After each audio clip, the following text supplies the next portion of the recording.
So today, I'm going to be talking on a tragic thing that happened this morning. The legendary Super Smash Bros. Melee player, Hax Money, has tragically passed away. Hax in the Melee community passed away today. Hax Money passed away. There's a lot of dark things surrounding the lead up to this. Yeah, just RIP to Hax. This run is for Hax Money. Yeah, rest in peace, Hax Money. In all seriousness, that's very sad that he passed away. This video is about Hax, my friend who passed away. We were made aware of his hospitalization 24 hours prior to his passing, thanks to the efforts of his mom. Yet I only knew him for 3 months, and I feel like I've lost a good friend.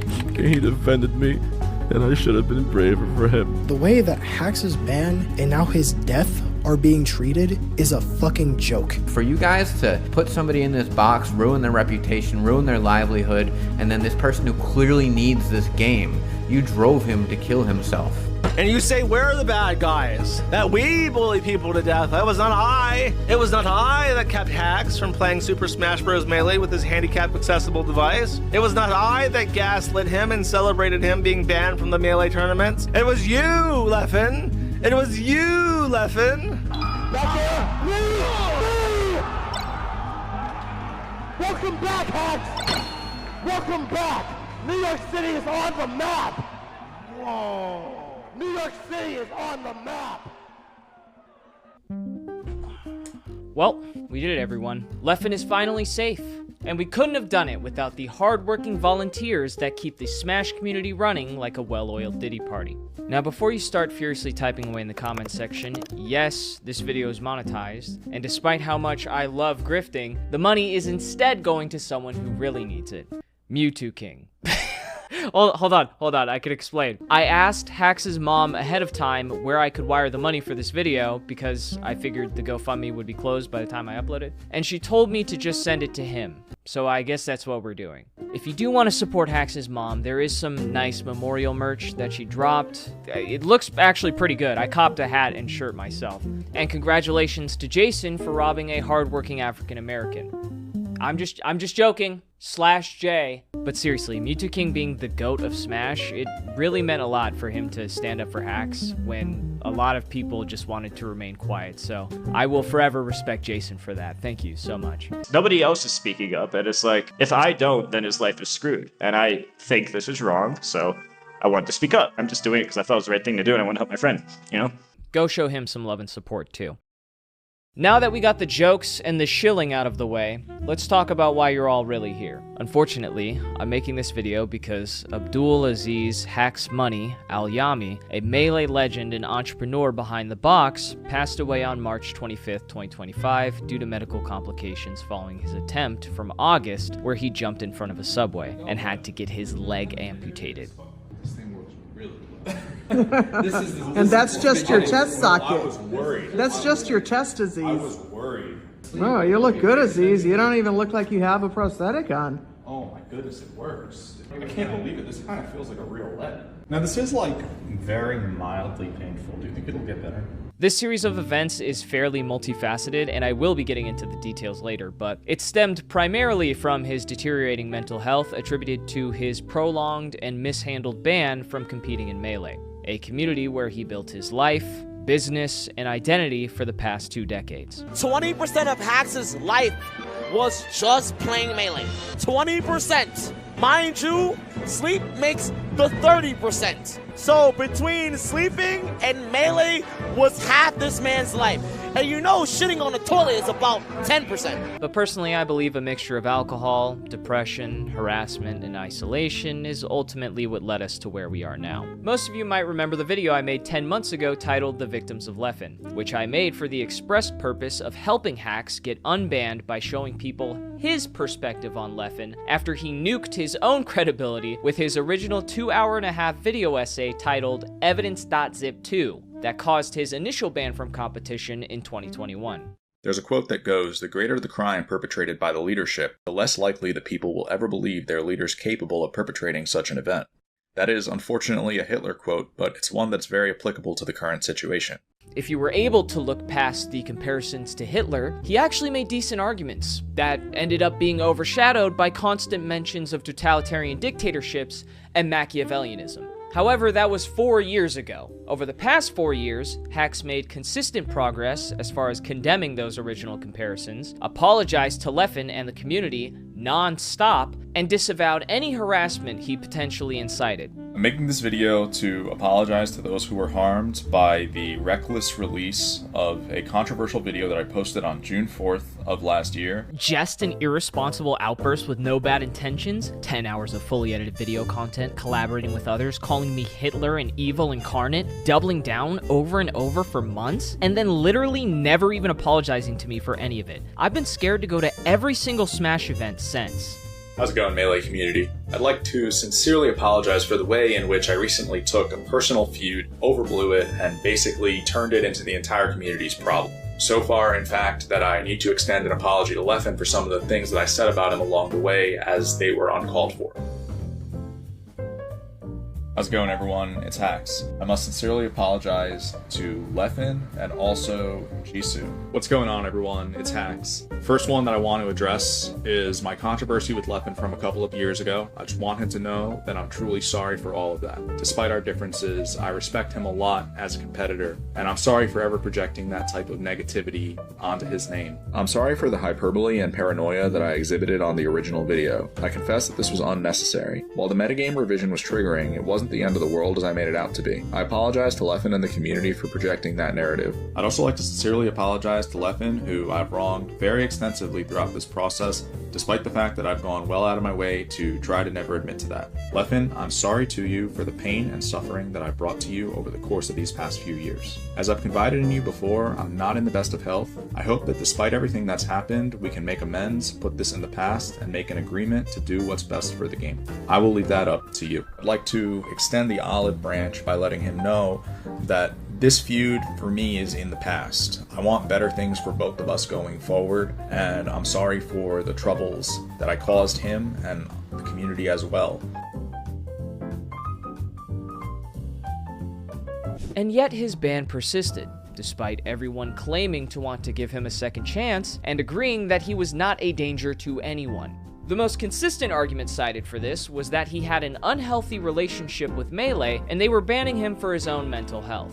Now, I'm not a licensed therapist, but just based on results, I'm gonna go out on a limb and say they did a pretty fucking terrible job. I already talked about this previously, so if you know about the ban situation, you can skip to this timestamp. But to save you new people who just learned about this from bouncing around a million videos, I'll reiterate exactly why the whole thing makes no sense before I jump into the new information. And let me tell you, you might not want to skip because there's going to be some new info in here. You're going to feel real stupid if you miss out on that. Who knows, you might miss something if you hit that timestamp. I'm warning you now. This video is going to serve as the complete chronicling of Hacks' case and a critical look into the failings of the Smash community as a whole. Didn't realize I was flashbanging you guys. Also, just warning you guys ahead of time, I will be leaking shit, so make sure to raise your hand when I call your name. Hi! Good.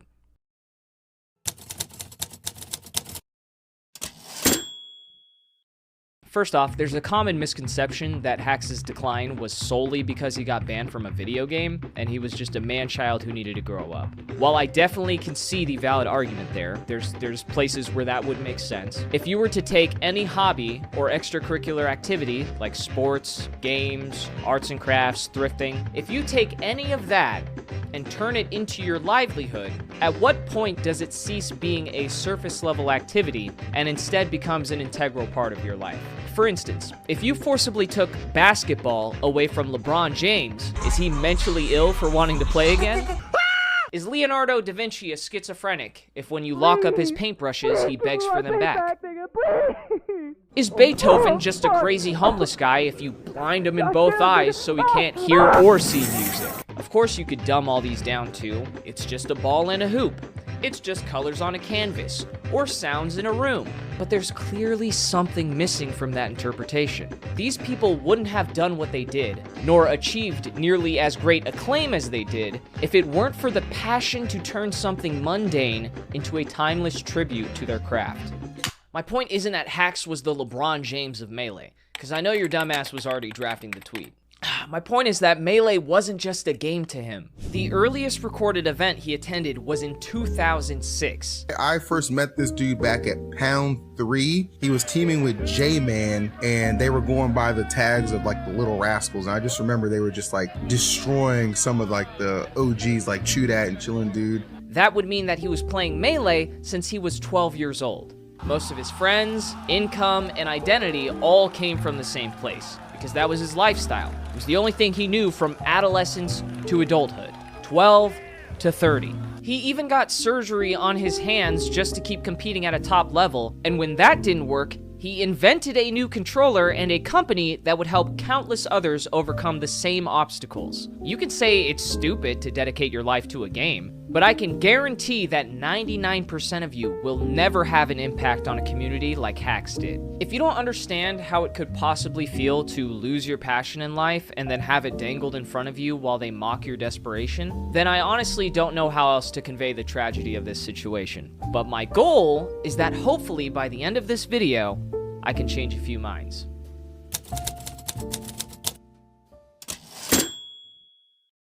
Hax's initial ban for the extreme arguments against Leffen made in his June 2021 Evidence.zip 2 video lasted way longer than anyone agrees was necessary.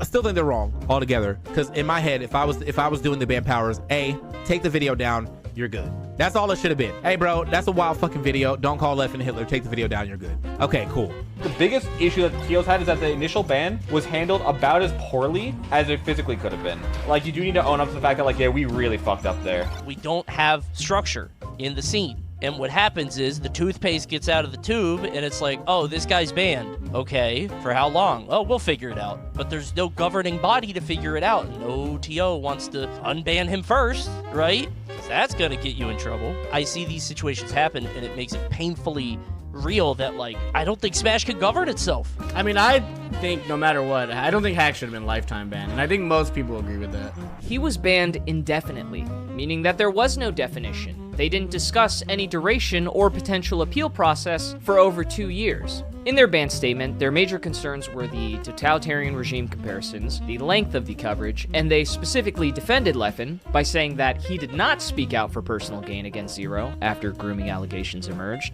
and that Hax, speculating whether Leffen preferred if Zero were dead, constituted harassment and defamation of character to a point where they did not feel comfortable allowing him at events. Obviously, the first 2 points have merit, and I think that's the main reason why most people, including myself, thought that maybe a small ban, or even just telling him to take down the videos, would have been sufficient. But it's the second half where things start to get weird. Let's get some facts straight. Leffen did not start speaking out against Zero after the grooming allegations. It was before. In fact, in an additional write-up from one of the organizers who made this statement, Mikey, the cheat, had to correct himself after wrongly alleging that Leffen and Jisoo didn't convene before posting their statements that were entirely unrelated to the allegations being referenced here. Also, just given the recent fact that Leffen doesn't give a shit about Hax actually dying, dude, if I say something, they'll be mad. If I don't say something, they'll be mad.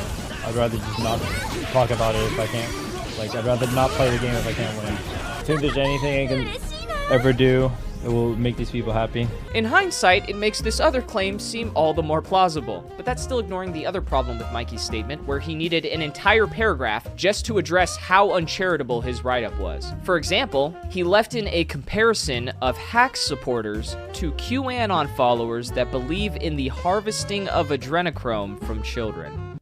That's a far cry from a totalitarian regime, I'll tell you what. Mikey and the organizers behind this decision unnecessarily went out of their way to defend Leffen lying, while pretending to care about defamation and citing legal cases they are unqualified to handle, then flat out refused to ever relitigate this decision in any meaningful capacity. Let's talk about the trolley problem. You've probably heard of something like this before. There's a trolley that's speeding down its tracks out of control, and there are 5 people tied to the tracks directly in front of it. You're standing at a lever, and if you pull the lever, it will switch the trolley onto another track that only has 1 person tied to it. The choice is between doing nothing and letting 5 people die in the process, but not being directly responsible for those deaths, or pulling the lever and killing 1 person, but you killed that 1 person. Whoa, man. This aged like shit. I think of myself as a consequentialist or a utilitarian. The most important thing to consider when analyzing our actions is the effect that they have. Minimizing harm and maximizing happiness is what we should be aiming for. And this is the lens through which I view things like community misconduct, which is an issue that's important to me as a Super Smash Bros. Tournament organizer. Hey Mikey, as a consequentialist, do you feel like you maximized happiness and minimized harm? Let's get a poll going in the comments. 1 for yes, 2 for no, and 3 if you think Mikey needs to shave. In March of 2021, Zero attempted suicide. It's clear, again, that the psychological effects of losing one's community, of losing one's support system, being ostracized, being publicly shamed, can have devastating effects on someone. Everyone go ahead and give a big round of applause to Mikey for pulling the lever.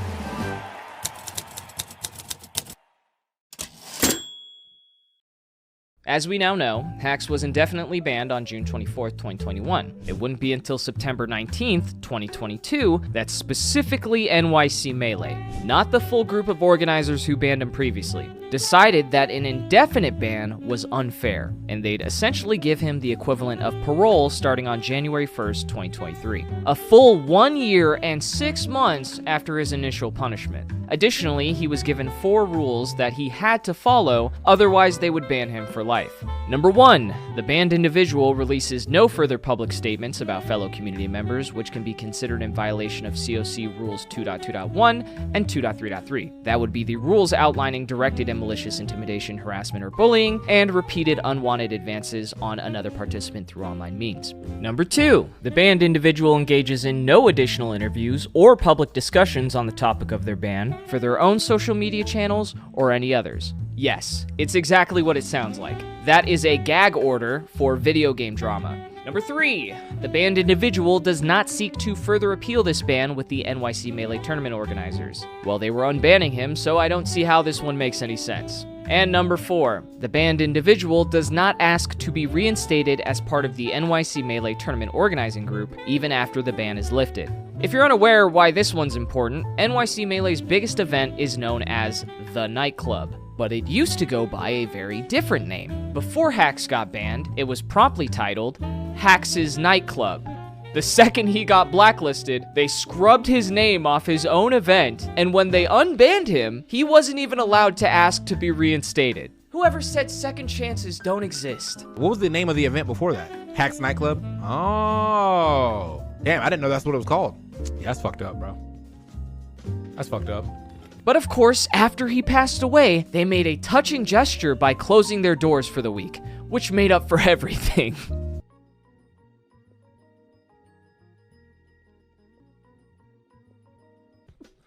Okay.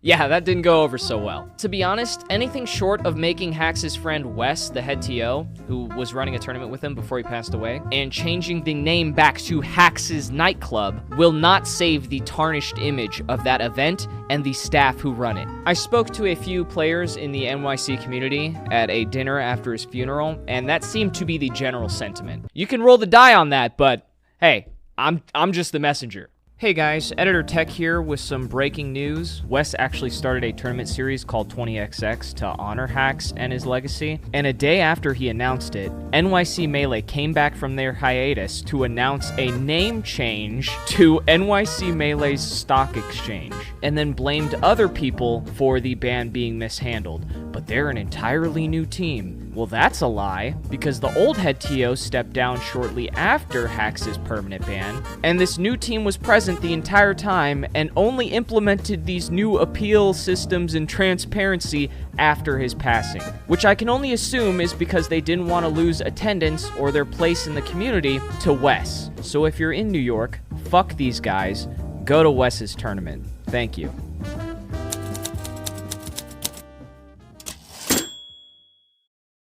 Normally, when you're on parole, in real life, it actually ends at some point, and you're just allowed to live your life when it's over. You would probably think that if your crime was making a couple unhinged YouTube videos, that possibly, after participating in 34 events over the course of a year with no incidents, keeping the parole active at that point, for a video game community, seems a little overkill. A full year and 20 days after his conditional unban, the full list of organizers had still not officially done anything about his ban situation, and he was unable to attend major events like Genesis that year. On Twitter, I had no intention of sabotaging his weekend. I just wanted to let people know how much I miss being able to attend events like Big House and Genesis. One of the largest video game tournaments on the West Coast is taking place in San Jose. The largest Super Smash Bros. Tournament in the world. Welcome to Genesis X. It was the best feeling to like listen to the crowd, hear them, hear the cheers, the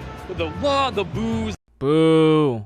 Boo, nigga, get off the screen. Boo. And after 2 years, 11 months, and 28 days, Hax's ban was still officially indefinite.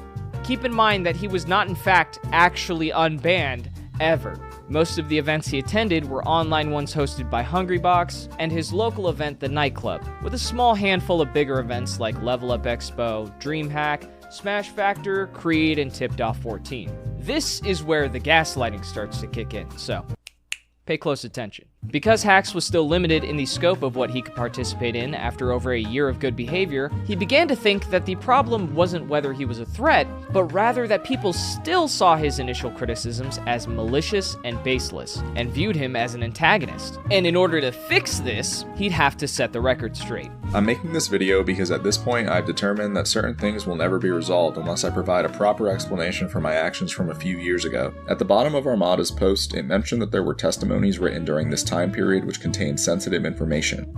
I was actually the one who submitted these testimonies to tournament organizers 12 days later on February 21st, 2013. These testimonies are collectively known as evidence.zip. That resulted in Leffen's infamous ban in 2013. That he still doesn't think he deserved. People know about the evidence.zip, and although I do not think that that was deserved, like being banned for it. However, even without a single reference to dictators or Machiavellianism, and despite an apology to Leffen and the community in that video, I'm pleading for some empathy from community leaders and tournament organizers given how extreme these circumstances were. I was having a difficult time accepting these circumstances back when they were ongoing, and should have refrained from responding to them so hastily. I'm sorry for the hyperbole and paranoia that I exhibited on the original video. I confess that this was unnecessary. I apologize to Leffen and the community for projecting that narrative. This still technically broke Article 2 of his parole. So 2 days later, NYC Melee announced a permanent ban, and the group who hadn't decided a length for his ban in 3 years miraculously reunited. And after only 11 days, announced a global permanent ban from ever competing in Melee again. So I guess they can come to a decision after all.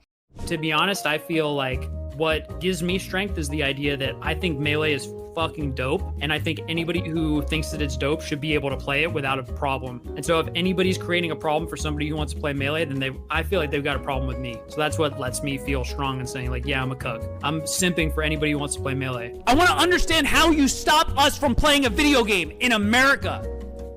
In a toxic relationship, they gaslight you, bro.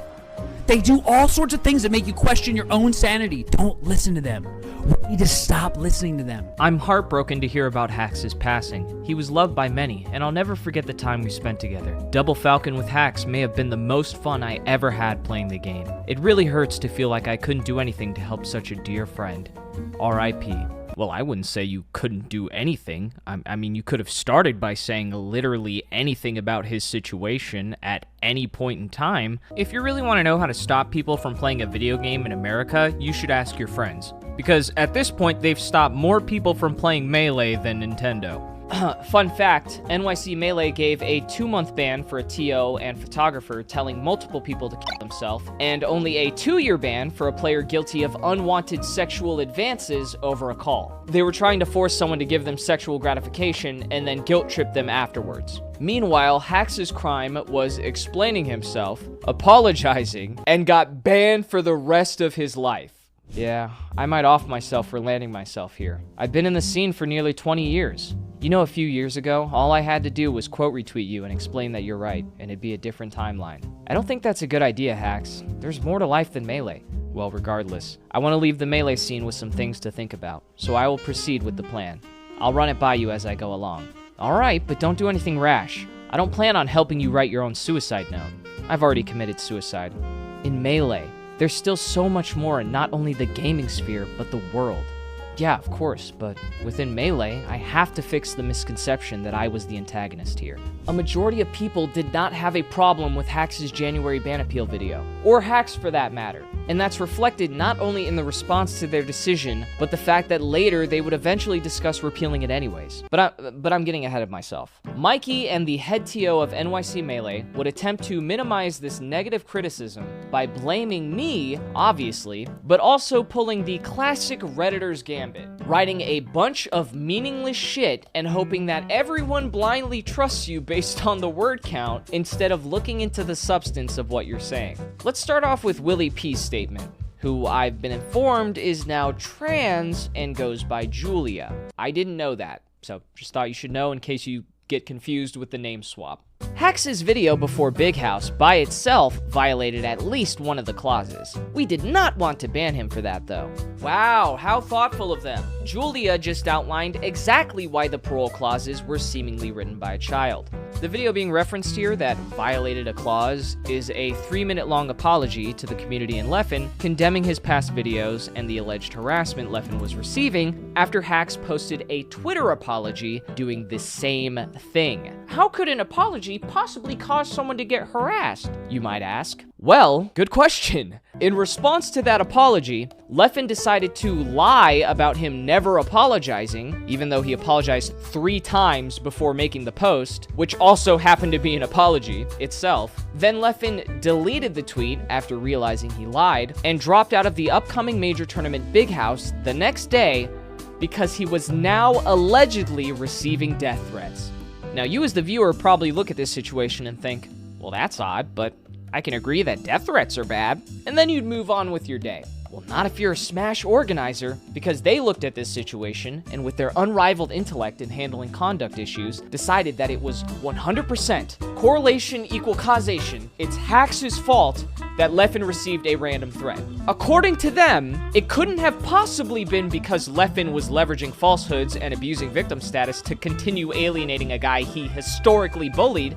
No, it was Hax's fault for making him lie and forcing him to piss people off. And these idiots actually expect you to uncritically agree with this narrative. And not once in any of these video makings have I ever thought Hax was a real threat to a tournament. The only person that he was supposedly a threat to was Leffen, and Leffen is known to embellish literally everything. I do not believe Hax himself encouraged the threats or harassment against others, but whether intentional or not, when your consistent actions have consistent consequences, it is up to you to correct that, or to plain stop those actions. After some time to reflect on my previous arguments, I finally understand why they kept explaining his ban like this, but let's look at Mikey's statement before I expose this little revelation. To be clear, Hax is permanently banned from Smash tournaments for defamatory claims that he made about Leffen, including alleging without any evidence that he conspired to make false allegations of sexual misconduct against Zero for his personal gain. I'm going to stop you right there, Mikey. If you wanted to make this argument in 2024, you'd have to ignore at least 2 facts. 1. Jisoo and Leffen spoke about him supporting her and spreading her message before she even posted a single tweet. Furthermore, she messaged me yesterday and asked for advice for how to deal with this very nuanced situation about Zero, and if she should say something. We don't talk much, to be clear, but she said she trusted my judgment. Not sure I'm deserving of it, so I tried my best to give her advice. You could certainly debate the contents of their private conversation, but premeditation is an indisputable fact. Secondly, Jisoo admitted to lying herself. That's not my opinion, and it's not a conspiracy theory. In the legal settlement, as of September 10th, 2022, so I don't know how you missed it, Jisoo apologized for making inaccurate statements about Zero's ex-wife Vanessa, which, to be clear, refers to Jisoo lying about Vanessa being 15 and Zero being 20 when they started dating. She did this so she could frame their relationship as grooming in her document, and she based this off of nothing but conjecture. If she truly wasn't attempting to be bad faith or malicious when she posted the allegations, she could have easily verified, like she claimed to in the first sentence of her document, something as simple as an age. Instead, she poisoned the well with misinformation that incited people to demand for Vanessa's birth certificate. She also spent no time vetting the several other stories that were gathered for this mega document, but that's a conversation for another video. When Leffen supported this campaign with her, he neglected to confirm any of the information he was co-signing, and co-signed her again after knowing she lied the first time in the very lawsuit that proved it beyond a shadow of a doubt. If that wasn't bad enough, that's also ignoring how Leffen signal boosted Mewtwo King's false allegations, who now regrets accepting his apology and wants him banned from the community for being a terrible person. Now all we'd have to do is somehow prove that Leffen profited from this entire situation. But there's no way he'd just tell us, right? The real hero here isn't me, it's the people that were brave enough to speak up, knowing what harassment they would face. And honestly, I've been struggling with feelings of guilt because I've gained a lot of subscribers, a lot of followers, and attention because of these awful things happening. I know many people have struggled with the same feelings. It's just been extremely rough for all of us. It's honestly been really hard to deal with the fact that I've been gaining a ton of followers and subscribers during this week. My caveman brain can't help but be happy when I see the numbers go up. And at the same time, I can't stop feeling insanely guilty for it. Leffen made a video about it, and it's like his most viewed video. And that sucks. I think it's just like, it's just to spread awareness, but then there's also like, there is gain from it. There's inherent gain from it, which sucks. It's just so hard to deal with all this positive attention, thousands of new followers, and money coming my way. It's hard for all of us, really. I think in time, I might be able to start my healing journey. Stop calling me a hero, or Melee's savior, or the voice of a generation. The real hero is all of you. At least in Hax's videos, he provided citations. Mikey just says, he defamed Leffen. We just gotta trust his expertise. Let me drop the fun, informative video essay shtick and my online persona for a second. Me and you aren't qualified lawyers, right, Mikey? But at the very least, I was actively involved in the Jisoo defamation lawsuit, and I personally wrote out the arguments and citations myself that were then sent to and used by the attorney to reach a legal settlement where she agreed to delete her entire document and admitted to lying. The document had an insane amount of allegations in it. There was allegations about Sky, there was like 5 about Zero, but that's besides the point. If you care about that, go watch the Sky House video. When it comes to saying what is and isn't defamation in this case, what the fuck are your credentials exactly? You're just some guy who runs video game tournaments. For all we know, you've done absolutely zero research into any of this. In fact, the first time you attempted to actually substantiate your argument, you exposed that you didn't know anything because you had to immediately correct yourself multiple times. You are in no way an authority on this topic, and quite frankly, I think most of this goes right over your head. And unfortunately, the people with the largest platforms in the community tend either to be silent or outright wrong on these issues. You know, when Technicals is the leading voice on the subject, just fucking yikes, man. And quite frankly, funny orange man funny. The revelation that all of this brought me to is that somewhere along the timeline, Hax's ban stopped being about the insane comparisons and the length of his Leffen coverage, and instead turned into a flat-out ban against criticizing Leffen. I think Leffen did bad shit years before the ban, but he corrected his behavior. He's still a piece of shit. Correct, but not in a misconduct way. I challenge you guys to go watch the January 2024 ban appeal video that they cite as being worthy of a permanent ban, and tell me that those are the exact same unhinged arguments he made in 2021. It's not even close. It was a very reasonable explanation of not only his motives, but goes as far as to explicitly apologize for his past coverage, and again to Leffen himself. How the fuck could this possibly be in violation of a harassment clause? They unironically made valid criticism of Leffen against the rules while simultaneously acknowledging that he's a piece of shit. See, because I know Leffen in real life. I know he's a piece of shit, but I don't know. I still know him as a person. Because he's such an effective crybully that even when he's lying and downplays his own abuse, he can still somehow make you the bad guy for calling it out. This is the most clear-cut example of narcissistic abuse and Darvo I think I've ever seen. The cherry on top is that after stringing Hax along for years, Mikey blocked and ghosted him, and when people reminded him recently in posts from his tournament series, he had them outright delete the posts. he just deleted him, just fucking nuked him. And Julia tried to paint him as a stalker for waiting patiently outside of the event he created to see if he could discuss things in person after being blocked. Yeah, they were saying that he was continuously hitting him up and harassing them. I don't know about harassing. I don't know the extent of the messages, But I think if you're continuously hitting somebody up because they're not answering you, and this is like for your ability to be able to play the game with the other people that you want to play with, and yeah, I mean, like, I don't really see why you wouldn't keep hitting them up. After that, it just felt like they were trying to make a point. Like, all right, bro, if you keep hitting us up, we're gonna keep going and keep going and keep going and keep going. Oh, it gets worse. It gets worse. They also publicized legal documents that, according to Julia, they had access to months in advance, which contained Hax's full name and address. It's literally on the first page. This would be impossible to miss if you actually read it at any point. Leffen liked it, Mikey defended it by perpetuating the lie that it wasn't his actual address, Julia spread it, of course, Chroma from Melee Stats posted excerpts out of context, and Jackzilla said it was public for months, which is also a lie because if you actually looked it up, you can't find the deposition files on any public case records. Otherwise, it would have likely had redactions for this exact reason. You can really tell who does and doesn't have experience looking up legal cases. The files originated from an internal dispute with his company's manufacturing, but if you want to know all the financial details, you can watch this segment from my Victims of Leffen video. But if you want a quick summary, it's basically like a financial ruination plot where all these people undercut his product and steal his IP, but go watch it for the details. The whole thing where they openly spread his docs is like a massive cover-up job, even to this day, because none of them have taken accountability, and no one has been punished for it. So I guess that's just another installment in the "it's okay when we do it" community.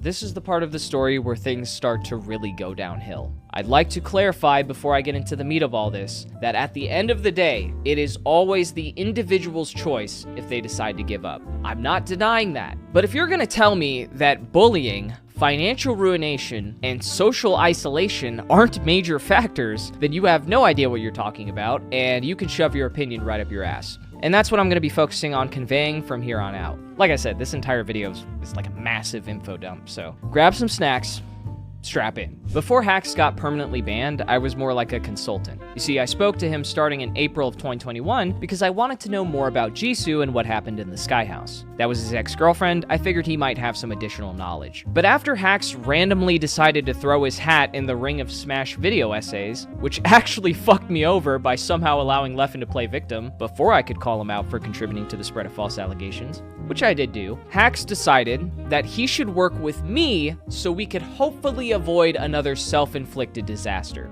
Unfortunately, I failed. And for the longest time, I wondered why. Despite him supposedly trusting my judgment, did Hax never listen to me, franchise, or anyone else who told him to stop making YouTube videos? It's a little late at this point, but thankfully I finally have an answer. And this actually provided me with a lot of needed closure.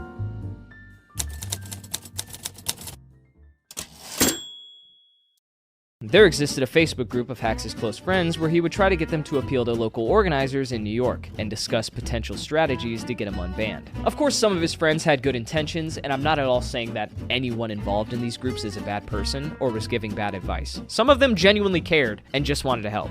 But there is a few special people that make my fucking blood boil. One of these guys I'm referring to was actually at the funeral and gave a speech. My name is Rael, my tag is Itemhog, and I'm here to speak about some of the amazing contributions that Hax made to New York City Melee. There he is, Rael, aka Itemhog. At first, I debated stopping him when I saw him approach the podium, but I still hadn't fully confirmed the information I'm about to show you, so at the moment I just let it slide. However, after this, I found out that he used to be on the mod team for Hax's Discord server until he started fucking with him, telling him to keep making videos, and made fun of his amputated leg and mental struggles after the attempt in August. As some additional context, it does seem that Rael and these other guys initially were advising Hax against uploading the videos, which I can understand. But these guys in particular took Hax's stubbornness and the fact that he kept relapsing on his ban situation and decided that instead of stepping away and giving him the space to kind of work through the problems that he was having, that they were going to start fucking with him and actively troll him as a group.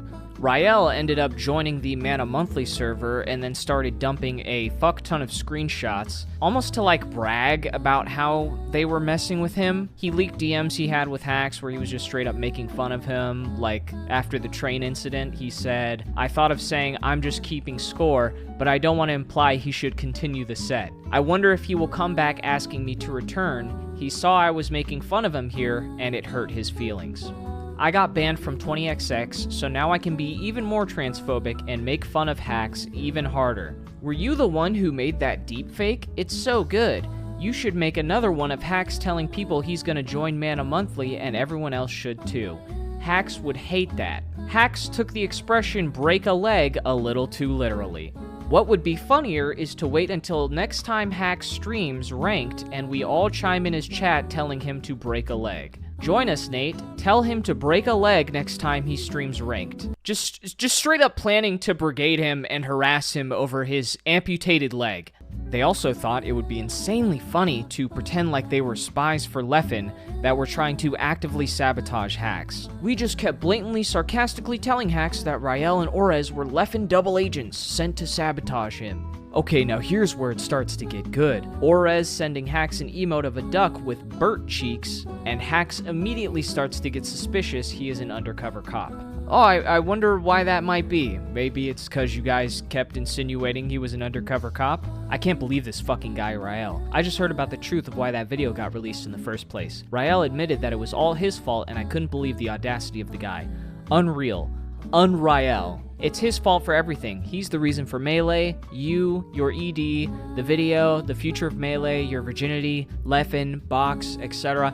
If you can't tell, they're just fucking with him. Like, a lot of these messages, they're, like he said, sarcastically just fucking with him to see if he'll notice that he's being trolled. Here's Hacks telling them that he was going to kill himself, but of course that didn't stop the trolling. Do you know Orez? I just found out he's getting paid by Leffen. When Hacks tried to reach out to Rael to clear it up, he kind of went along with it, saying, well, I can't definitely say he isn't an undercover cop. I don't know the guy. Then he leaked the full conversation between Orez and Hacks regarding the spy allegations. I logged every message and sent to TOs. Rest in piss, little bro. What?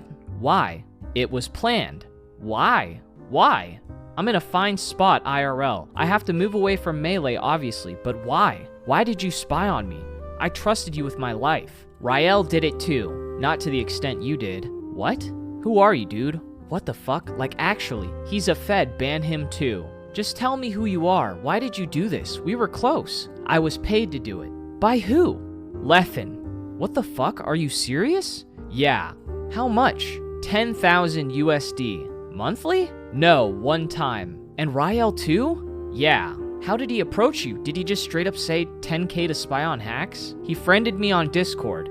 I hate controllers or something. That was his username. He really did this? Why are you surprised? I guess I'm not. Why would you do this, dude? This is so immoral. You and I were friends. I was paid to do it. Money is yummy. Orez, you're being serious right now, man? You really did this? I don't know what you want from me. I'm just asking if you really did this. Yes, times 10. Orez, be honest with me. Is this real or are you trolling? Cause this shit is no joke, bro. It's real. I have to go and get a real job. I know that. Show me the proof right now. Why? Because I need to know if this is for real. This is really fucked up. He PayPal'd me on a burner. Why would it matter? Doesn't even say his real name. Bro, you're being serious right now? I'm not snitching for 10k. You have to pay me. Here's Rael pointing out that Hacks was having a mental breakdown, so his mom took over his Discord to reply to Orez saying, dude, whatever, if you aren't sorry, then so be it, you're an asshole. And his mom says, shut up, Orez. Hacks was hospitalized for 2 weeks. Get over yourself and your stupid hitman stories. That was such a sick prank, guys. That was so fucking funny, so epic how he had a mental breakdown. He actually thought Leffen sent me 10k. I didn't even know what to say when he asked for proof. I just said it was on a burner. No proof needed. He'll believe it. Schizoid attack. Mummy, please help.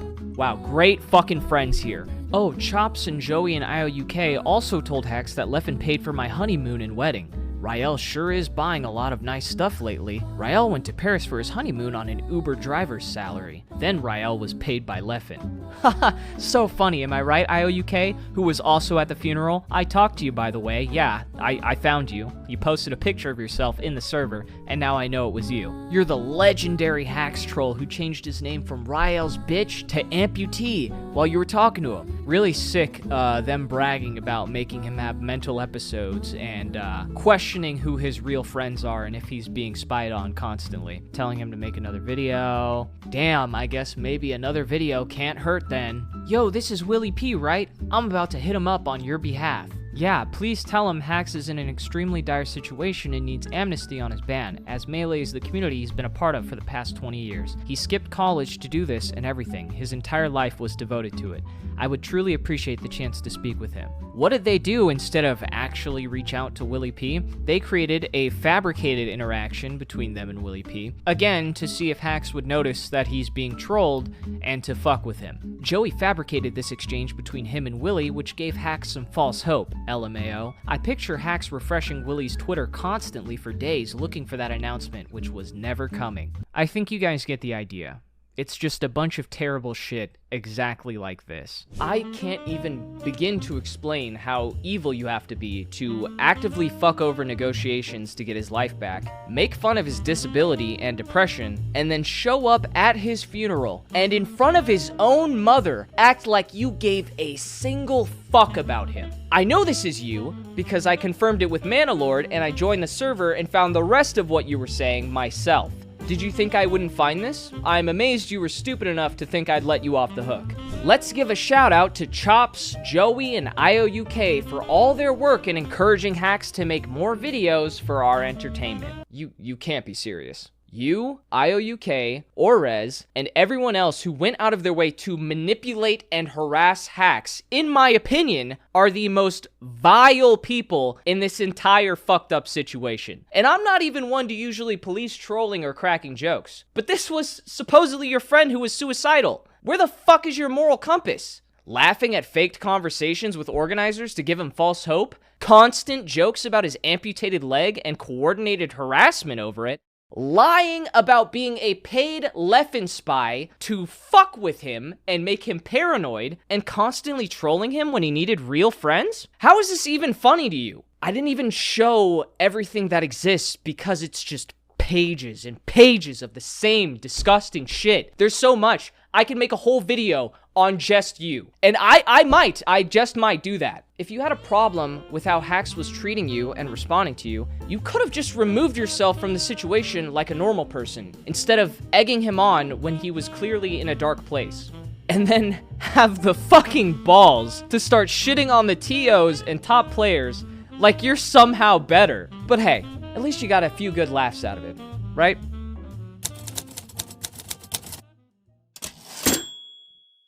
Before I decided to officially pull the trigger and get involved, I gave the Melee community a chance to listen to Simple Flips, your run-of-the-mill, unproblematic Nintendo enthusiast with a sizable audience. That was your nice guy. That was your diplomacy you've been constantly begging me for. I watched as he reached out to the organizers in a video without a shred of ill will, and they ignored and mocked him for not being a Melee player, and then deleted his video from the Melee subreddit for being, quote, not high effort, original, and unrelated to competitive play. But we'll get back to Duffy and the Reddit later, trust me. If you are actually upset that this is not a Leffen documentary, I do not care.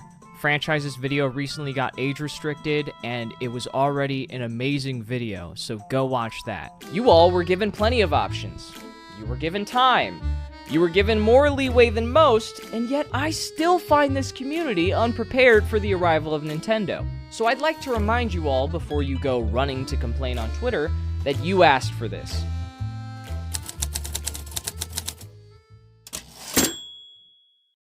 I've already explained why the prolonged ban made no sense, but in the aftermath of Hacks' passing, these cowards have been working overtime to cover up their involvement. They even went back to the statement they released for Hacks' permanent ban and removed all of their names and events from the list of signatories. Oh, come on, guys. What's the problem? Don't be shy. That's your John Hancock. You should be proud of it. Here, I'll help you out. Let's do a full roll call.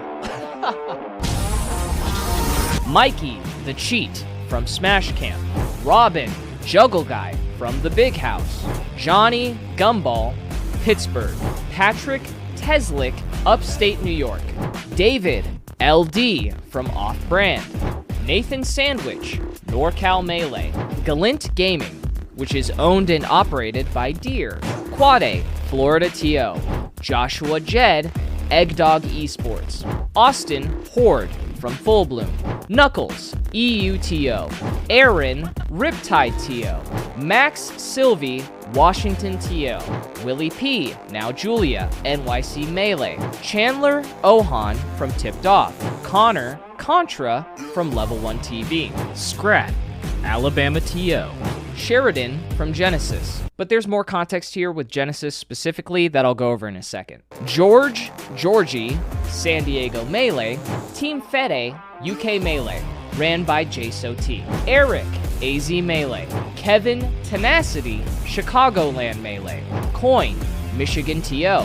Tuesday from Texas Melee. Jerry from Top Shelf Esports. Melodies, Sweden/Valhalla TO. Tiles, Portugal TO. Kafka from La French Melee. Flippy, Sweden TO. Ridley, also from La French Melee. Irfan, Germany TO. Dendy Pretendy, Minnesota. Link69, head TO of Arca Melee. Toronto Joe, the owner of Even Matchup Gaming and on the Gommel staff. RJ from the Collision series. God damn, we got the all-star team back together. Now, if your decision was justified and you stand by your reasoning, what is the point of retroactively going back and scrubbing all of your names? Did you perhaps forget that the internet is forever? Ever heard of the Streisand effect? I'm sure you haven't. All you did was expose that you are ashamed, scared of backlash, and want to erase it from the history books. This was already pathetic, but some of you continued to go above and beyond and truly deserve a gold star. But before the awards ceremony, while some people stood by a permanent ban, I want to first clear up the position from Genesis, because I've talked extensively with their lead of security, Emre, for years, and I've actually spoken to the organizer, Bobak, as well. Bobak maintained a clear line of communication with Hax as a longtime friend, and even though the last Genesis wasn't on the table, there was clear intent to reconsider his ban and give him a pathway to return.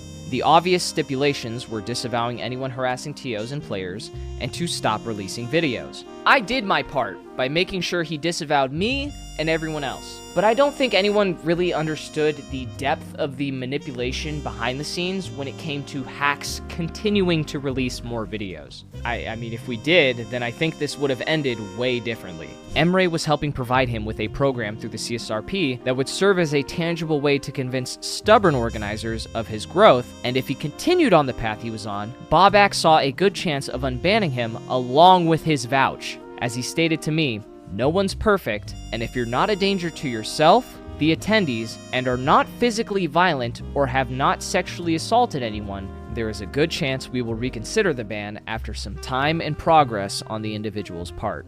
Unfortunately, I think the prolonged isolation and Hax's relapse into heavy drinking had more of an effect than people realized. After all, depression is a series of highs and lows, and just when you think someone's on the right path, they suddenly veer off and crash without any warning. So I'd like to thank Emre and Bobak, because from a first-hand perspective, I know that Genesis was trying to help him. And while I appreciate the Genesis team's transparency, some of you could really take some notes from their example. Can anybody please let me know if Deer from Galint Gaming has early onset dementia? Because in response to this list being leaked, he angrily DM'd NYC Furby about how he did not permanently ban Aziz, and to leave him alone so he could grieve his friend.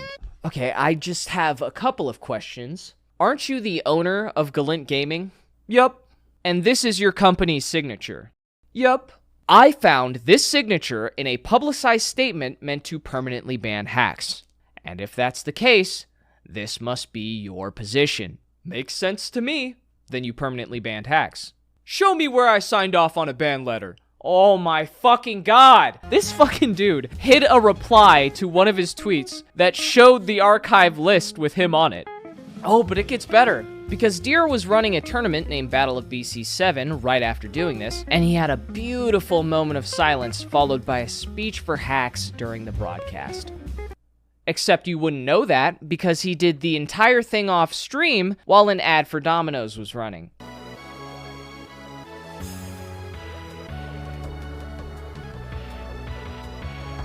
This moment of silence was brought to you by Domino's new Parmesan Stuffed Crust Pizza. Use code BOBC30 to get 30% off and save some hacks fucking money.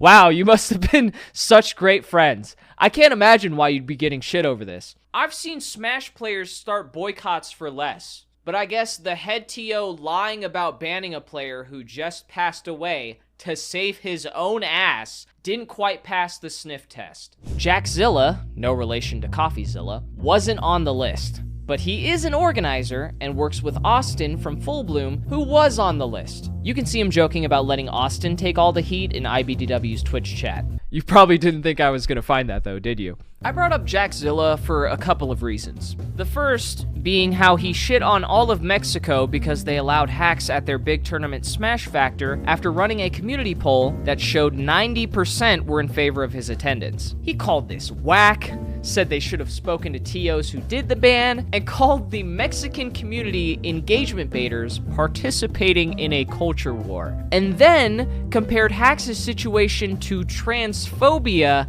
and soliciting a minor.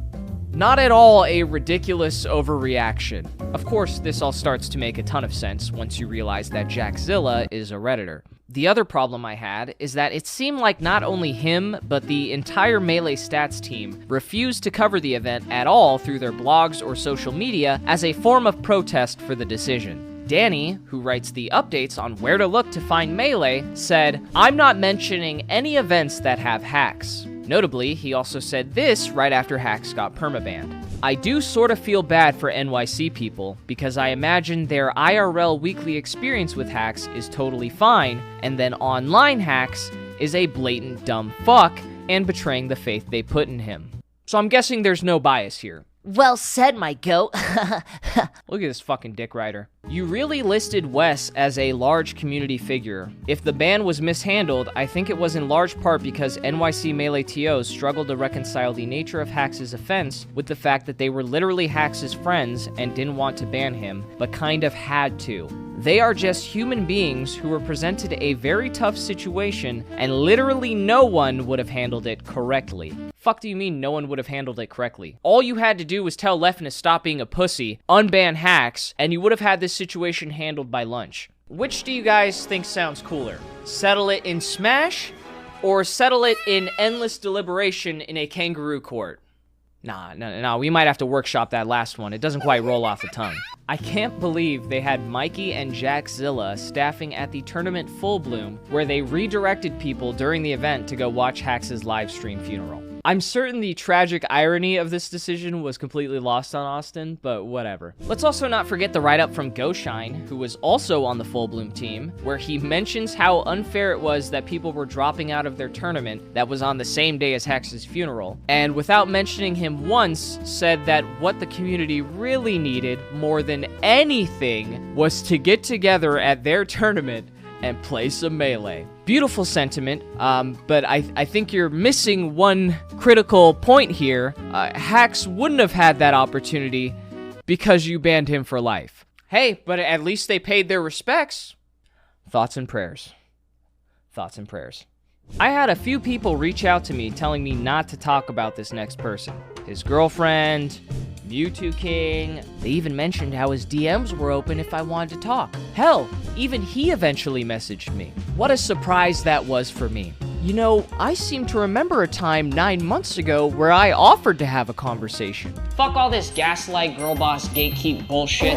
Let's just sit down and have a real conversation about it. It doesn't have to be me at the table. It doesn't have to be me. Get someone you respect, get someone you like, get someone, who gets your dick wet, and they'll tell you everything that I'm telling you right now. But they'll do it in a way where your brain can actually comprehend it. For some unknown reason, I'm not feeling all that charitable anymore. You had your chance, and you blew it. So guess what that means? Now I don't have to hold back information anymore because I don't give a shit, and now we're gonna do it my way. That's why myself and other top players, Cody especially, handled things privately with him.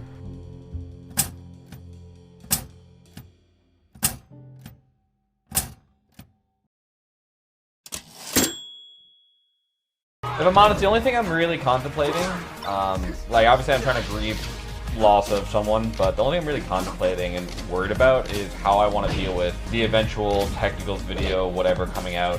I swear half the people forget that someone died, and it's not the time to just shit on people. It's crazy that like 80% of our issues are because of one drama YouTuber. Maybe like 70% are because of one fucking shitty drama YouTuber. And it's not the time to just shit on people. It's genuinely insane to me that like 80 to 70% of our issues, maybe between 60 and 80, are for one fucking dude. Maverick, his name rhymes with testicles. You can deduct that from what you will, and it's not the time to just shit on people. The worst part is like that type of like journalism actually has such a like potentially vital, integral, like helpful part to so many scenes, but the way it's done is just so disingenuous. Like, you don't have to do it as a piece of shit to make money. You could actually try to be a good person with that. And it's not the time to just shit on people. It unironically rhymes with testicles, which is kind of funny. I actually never thought about that, but it does rhyme with testicles. Yeah, it's just really not the day for shitting on people. I'm sure he will do the best job of research that he physically can and be as good faith to everyone that he's going to try to go after as possible. I challenge him to actually try to learn literally everything that's going on and then make a completely formed opinion of it that tries to be as good faith to everyone as possible. I would love to see it. If he was able to do that, I would take everything back that I say about him. Literally everything. Even if I don't agree with the outcome.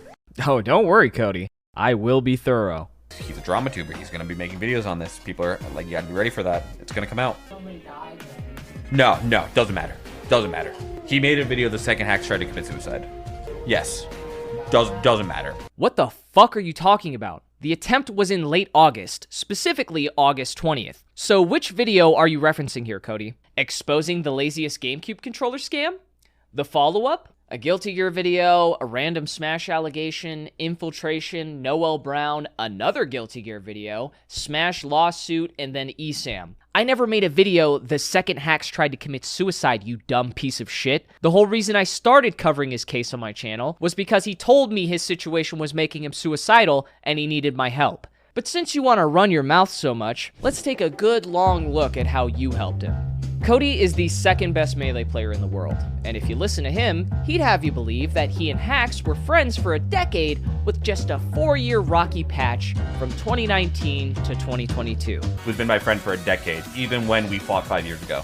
We definitely had a rocky patch from like 2019 to 2021-ish, 2022-ish, but before and after we were good friends. As someone who spoke to Hacks about this specific topic after Cody started calling him clinically insane on Twitter, I actually have a significant amount of context for this. I've been taking shit from this guy for 4 years, lol. He fucked up the entire tri-state scene by dating Jisoo 2 months after I broke up with her, then approaching me at a tournament in early 2019, putting his hand on my shoulder and saying he's sorry. Like, okay bro, you could have had the common sense not to date the girl I just broke up with, but whatever. I literally could not stand my grandmother anymore because she basically kicked me out of the house 4 times because I wasn't going back to law school immediately when I wasn't mentally ready to. Very luckily, Jisoo actually just let me come stay with her for like a year. She let me share a 1-bedroom studio with her while we tried to get my shit together. At that point, I recognized that I hated him, but I didn't think too much of it. Then at Pound 2019, he tells me the fake mom story. Then at the end of 2019, he tells me the story wasn't real. And I'm like, LMFAO. What is the fake mom story? And why is it important to this situation? Well, it's important because Cody is one of the people responsible for Hacks getting banned in the first place. Their public fight over this story took place 3 days before the Indefinite Ban statement was released, and Cody was explicitly asked what he thought should be his punishment. Of course I threw gas on the fire. He came after me. He was saying ridiculous shit. The first ban, yeah, I was a part of that. I said 1 year, 2021, whatever the fuck it was. Yeah, I haven't denied that once. Even though it ended up lasting way longer than a year, but whatever, that's besides the point. In July of 2020, in the middle of all the allegations surfacing, Cody took this time to publish a confusing twitlonger where he admits to lying, manipulating, and invading the privacy and trust of his friends by lying to them about having sex with his mom when he was 14 and she was in her 40s. Yes, you heard me correctly. I know you went back to check, but he lied about having sex with his mom. I say it's confusing because in the same twitlonger, he said, "My mother made advances on me, and I hooked up with my mother." I don't think Cody understands that hooking up with someone colloquially also means having sex. This story resurfaced in Hax's Discord around the time of the evidence.zip video dropping in response to Cody calling out Hax. Cody found these conversations, posted them on the timeline, and scolded Hax for laughing about his fake story. Kept this shit to myself because I didn't want to drop a bombshell, but if you're gonna fucking fight fire with me, I'm gonna fight back. Told this bitch about what happened with my mom back at Pound Underground, and lied, wrongfully so, about the extent because of insecurities. What was his response, you might ask? Something along the lines of me being 14 and I had to have partially wanted it. And then he writes about how to not believe victims. Literally, I hope you go away and never come back. Fuck you, sincerely and wholeheartedly. I don't think I've ever felt this much blind rage and hatred towards someone in my life. Holy fuck. I was friends with this piece of shit for 4 years, trusted enough to open up about something like this. I hope you get help, and I hope you never cross my path again. Because I found Cody's public explanation so confusing, and no one even knows what really happened, I took it upon myself to ask for the full context. This is cut and dry manipulation / malicious intent. The entire thing I was criticizing him for was that he willfully and maliciously lied about having sex with his mother. I spent an entire night listening to how his mother's pussy is moist, then later he tells me the story wasn't real. So what did he do with his mother? Kiss only. He told me IRL that his mom was moist and wrote him, then later told me that none of this was real. I wrote him off as a psycho ever since that day. He then said this about me. They kissed. They did not fuck. Okay, so let me get this straight. You kissed your mom when you were 14, which is not your fault at all. I can empathize with the abusive dynamic you were subjected to as a child. But then as a 24-year-old man, at Pound 2019, you deliberately manipulated your friend with a fake and detailed story about how you had sex with your mom for sympathy? No, I'm definitely great at manipulating people. It's unfortunate, but I am, because I did it when I was younger. I say you faked the story. I think he's referring to the fact that I exaggerated it when I told him initially, which obviously I agree was 100% wrong, and I should not have done that. But I think that that is one of the more excusable things that someone can do, to exaggerate trauma that is undoubtedly really shitty to them, no matter what the situation is, when they're really scared about talking about it. You could have just said your mother took advantage of you without all the disgusting imagery, and it would have had the exact same effect. As someone who claims to be an experienced lying manipulator, I find it hard to believe that you didn't at least consider that option. Speaking of being a fucking liar, when you responded to Hax calling you out for this, you lied again. The claim that I intentionally manipulated him to garner sympathy is just outlandish. Oh, that's outlandish? Okay. Why the fuck would I use an incestual assault case to gain sympathy? I'd also like to know why someone would use an incestual assault case to gain sympathy. Because in your original twitlonger apologizing for intentionally manipulating him, you said, tried coming out a few times to people and even lied to make the details seem way worse than they were because I thought it was the only way I'd get acceptance for it. And I lied about having sex because I thought it would make it seem more in my favor. Are you seriously trying to convince people that you didn't do it for sympathy? Because that would be even more weird. Not really all that surprising, but I found another lie about you checking with Hax to make sure he was okay with you dating Jisoo. Because in your own DM talking to him about it, you said, wanted to apologize for what I did to you last year. It was pretty shitty of me to just ignore how you might have felt for my own purposes. And based on Hax's response, you can see that they're talking about Jisoo. It says it right there that you ignored his feelings.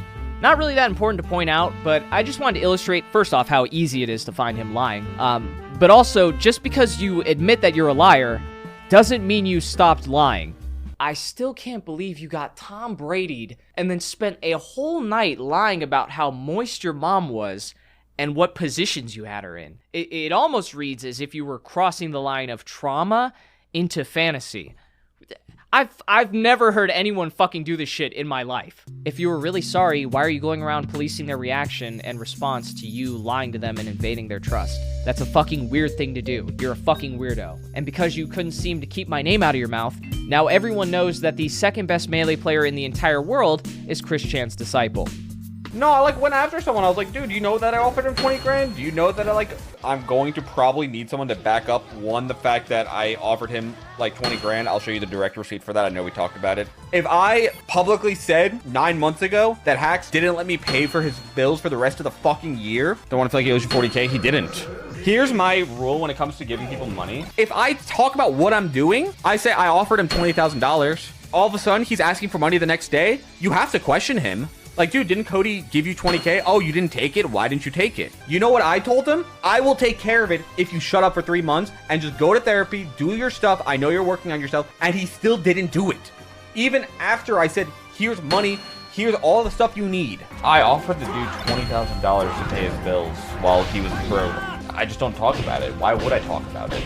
I don't do things to talk about it for like fucking karma points. I do things because I think it's the right thing to do. I offered the guy 20 grand to pay his bills, talked with like 5 TOs to get him unbanned. I don't know what else you wanted me to do. I just don't talk about it. I'm sorry. Or over last summer when he was going through the worst part, I offered him $20,000 to pay his bills so he can get therapy while we try to figure out how he gets unbanned. With receipts, by the way. You know, when I was offering him that money to just pay his bills and be quiet so that he can get help and kind of get his life together. Because I was like, dude, if I tell people I basically gave him like 20 grand and he said no because he wanted to come back to Melee and not go to therapy.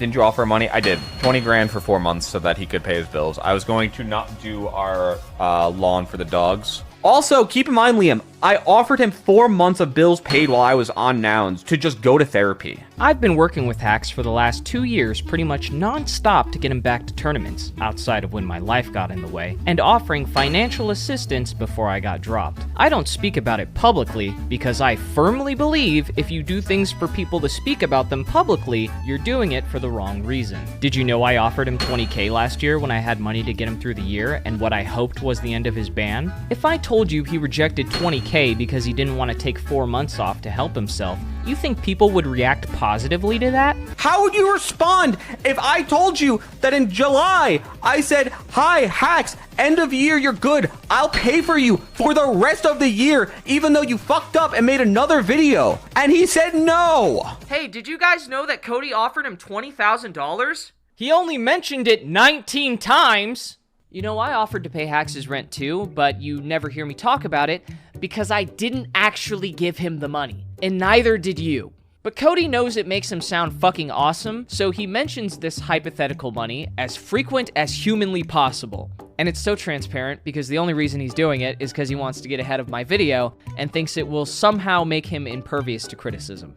The only thing I'm really contemplating and worried about is how I want to deal with the eventual technicals video, whatever, coming out. Well, let's see if that paid off. Being the second best player in the world has its advantages. Cody has a lot of influence when it comes to the culture of Melee and important decisions behind the scenes. So when he started talking to organizers on Hacks' behalf in late December of 2023, it was a big deal. I've been talking to TOs on his behalf for like 6 months. I'm not going to name any of the TOs, but I literally tried to mediate with him and TOs. While it's true that Cody advocated for Hacks' unban in private, the way that he was doing it is what I have a problem with. Please, man, can you open up a conversation about this with top players? I actually don't deserve this fate. It's not a fucking permaban, dude. I keep telling you this. You're operating with different working knowledge. Just take the break. Trust me, the only reason it's stated as a permaban is to heighten the sentence from indefinite, which the only way to go up is perma. It's optics. You're not actually permabanned. You're banned until you take the fucking break. Cody, please help me, bro. I need this to be overturned immediately. Cody leaked this DM during one of his streams responding to detractors, and the implications of this are far bigger than I think he realized. He essentially exposed that, according to his conversations, organizers lied about permanently banning Hacks to coerce him to go to therapy, and if he did, they would unban him. And the 20K that Cody was offering was for that explicit purpose. First off, this can't be true, because people like Mikey made it very clear the ban was permanent, and there's no guarantee that wasn't the case from other TOs, except for maybe Genesis. Secondly, none of you are qualified to be making this decision. We were all so drastically underqualified to deal with this type of situation. I made an entire post saying we probably shouldn't be talking about his mental illness and playing armchair psychologist, and I myself was guilty of that. I made a tweet longer about that recently. I don't know what that guy wants. None of us are psychiatrists. Like, nobody knew how to handle this properly. Forget nobody knew. Nobody was qualified to handle this, man. Like, you know how many times I had to just blindly say, trust me, trust me, trust me, you'll be back. You just got to listen to me for a little bit. And I couldn't offer him a timeline directly. And that's like probably devastating for his mental health. Every time he tried to get help or anything of that sort, he just said, I just need to be unbanned. And that's just like, that wasn't it. That was never it. And I find it odd how their side claims that unbanning him wouldn't have solved anything, but in the same breath, think that forcing someone to go to therapy is a cure-all solution. Please, Cody, I need help. Just trust me, bro. I'm completely unqualified. But if I know one thing, it's that being unbanned, which to be clear is the only thing you're asking for, definitely won't help your mental health. Holy shit, Dr. Cody, you fucking nailed it. It didn't quite work. Sure, we know it didn't work in a result standpoint. My argument is that the other one probably would have been worse. None of us are psychiatrists. Like, nobody knew how to handle this properly. The other one probably would have been worse. Video games are the reason I didn't go insane during my childhood, and I never would have lived without them. Did Cody just say he wouldn't have lived without video games? What is this guy, mentally ill? Well, guess we gotta ban him and dangle it in front of his face until he goes to therapy for half a year. Rules are rules. It sucks not knowing if there was like a way to get a better outcome. Because like, dude, I just wanted him to have a fucking life outside of Melee too. Dude, I wanted him to have a fucking life. The only thing I wanted for him was the dude to have a life. And it felt like he didn't have a life in Melee or out of Melee right now. Why does what you all wanted for him factor into how you handle conduct issues? I will take care of it if you shut up for 3 months and just go to therapy, do your stuff. I know you're working on yourself, and he still didn't do it. Even after I said, here's money, here's all the stuff you need. I made an entire post saying we probably shouldn't be talking about his mental illness and playing armchair psychologist, and I myself was guilty of that. I can't think of anything more narcissistic or manipulative than using an unjust ban from a competitive video game to then impose your own will on someone and force them to go to therapy while controlling what they're allowed to say. And then I talked with the TOs, and I was like, yeah, he should probably be back at this point. Obviously, put him on a short leash in case he does something stupid like a fucking video again. Put him on a short leash. That's how you talk about a dog, not your good friend. God forbid he upload a fucking video talking about his opinion. Who are we banning him to protect again? Because it's not the attendants, certainly not the spectators. Oh, right, it's for the guy who retired from playing the game.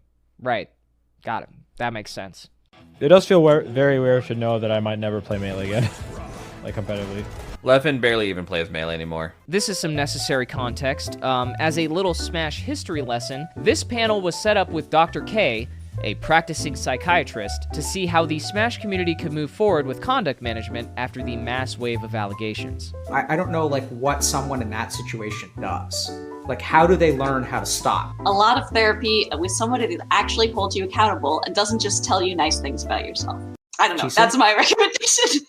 Look at how smug she is, with that shit-eating grin. Dr. Piggy was the face of the COC panel, which handled Smash conduct before dissolving in 2020 due to an influx of reports and their inability to handle the stress and workload. So the code of conduct was created through the community leadership. We consulted lawyers, did lots of research on it. We have this super thorough system to process cases, but it turns out that the need is enormous. With the amount of reports we get, we cannot process in a fair manner. When Dr. K asked, like, what do we do next? That's really hard for me to answer because I've been the backbone of a lot of the code of conduct initiatives and I'm getting burnt out, guys. I've spent too many nights crying in the shower, getting messages from abusers. It takes a village and we need a village.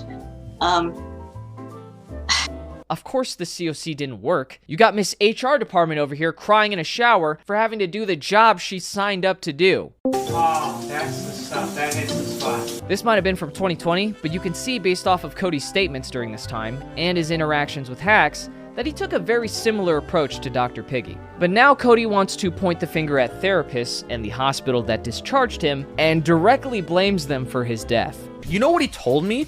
That his therapist approved him seeing him once every other week.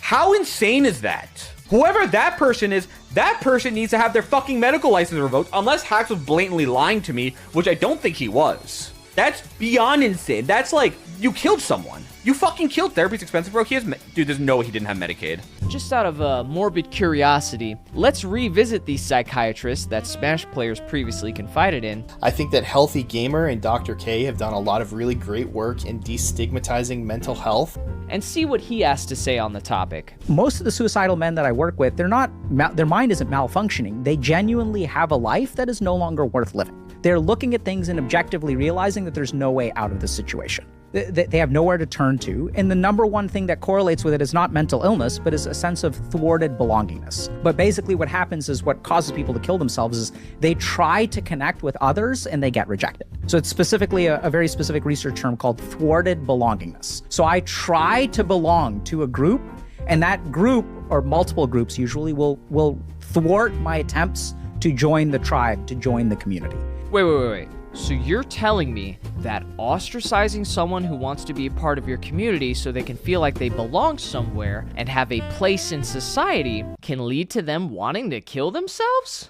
What a novel idea! If only he made that blatantly obvious several times, this all could have been avoided. But sadly, I've been informed by a bunch of unqualified gamers that there was nothing we could do. And just letting him play a video game would have actually made things worse. No, but the thing is, I understand what they're talking about, because, like, realistically, if we all agreed to not go to events for a while, I do think that they'd have to let him back. Also, you're acting like a boycott would have actually changed anything. You know what it might have done? It might have killed off a fucking tournament and made it so that it couldn't run for another series. If we all agreed to not go to events for a while, I do think that they'd have to let him back. It seems like people just wanted us to publicly defend them, but that wouldn't have done anything. Like, I don't think they understand that would have done nothing. Striking would have got him unbanned. Striking wouldn't have got him unbanned. Publicly defending him would have done absolutely nothing. How do you reconcile all these statements at the same time? Isn't it convenient how any action that required you to actually stand up for your friend wouldn't have worked? Wow, that's so crazy. We don't handle things publicly for the exact reason of what's happening now. Can you not see what happens when things go public?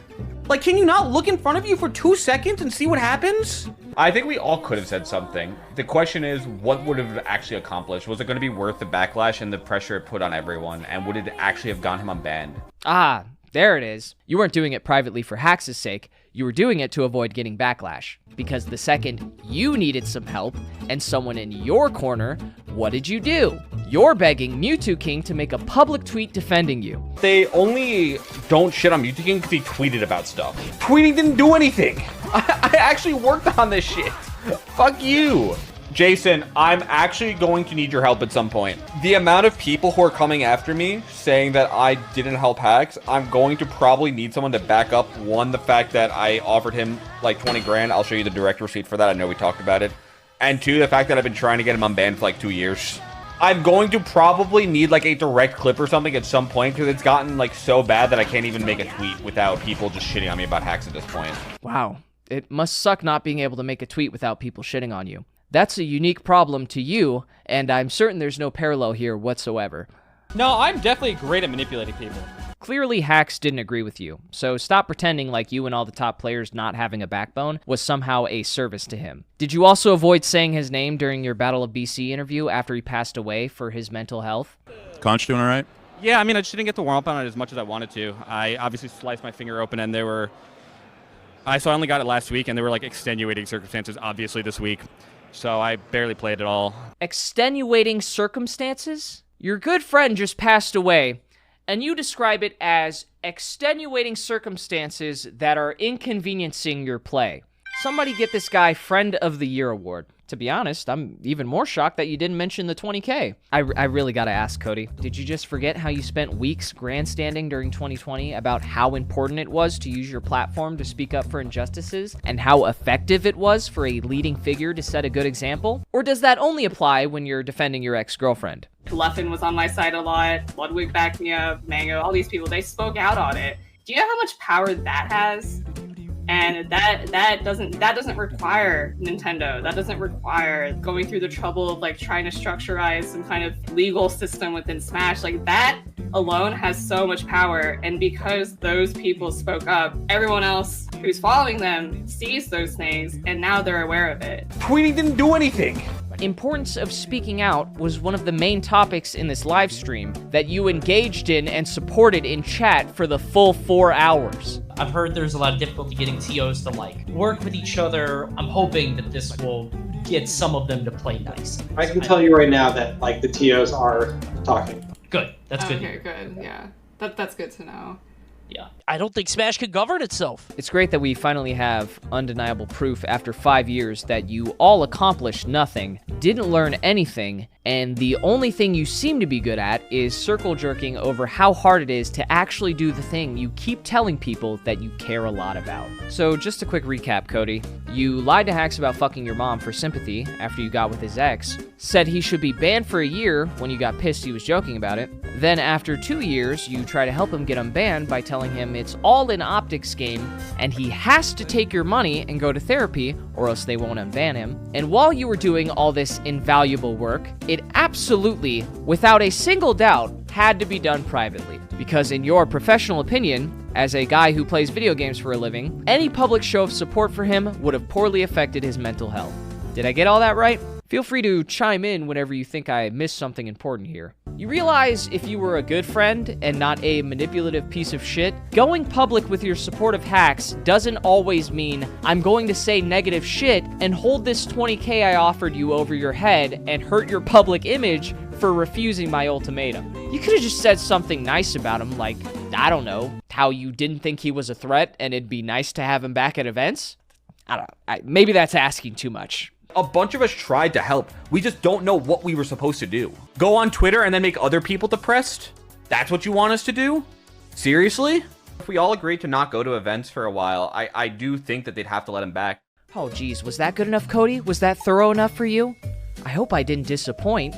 Now that pretty much brings everyone up to speed on Hax's ban. From here on out, I'm going to be discussing the cultural and ideological issues that have contributed to the Smash community's continual downfall. That's right, we're getting political. Woo! The Technicals Politics channel. This is also where I'm going to be talking about specific subgroups and topics like the funeral, Reddit, Melee Hell, politics, you get it. However, I don't think I can appropriately convey the message that these people need to hear in this format, so excuse me while I switch shit up mid-video. Look, I'm gonna do that thing. I do. Watch this, watch this. I use sponge here so I can focus the frame. Perfect every time. Let's go Reddit! I love Reddit. I don't know if you know this, but me and the Smash Reddit, we go way back. Today we're actually focusing on the Melee Reddit. There isn't a mod on that subreddit that I think deserves a spotlight more than Duffy. Remember how Simpleflips' video got deleted for being low effort and unrelated to competitive play? They used that power with an iron fist. You don't know what you're talking about, and I kindly ask you to edit or remove this comment. Saying that Hax never saw compassion or support erases and downplays all of the support he got throughout his life from the NYC Melee scene. It is disrespectful to them and disrespectful to Hax to erase that. Pay your respects, but don't talk like you knew him. Duffy did not know Hax at all, by the way. I don't think Hax also would have gave a fuck about disrespecting NYC Melee, but okay. Here's Duffy also flexing his unqualified opinion on mental health by comparing playing Melee to being addicted to fentanyl.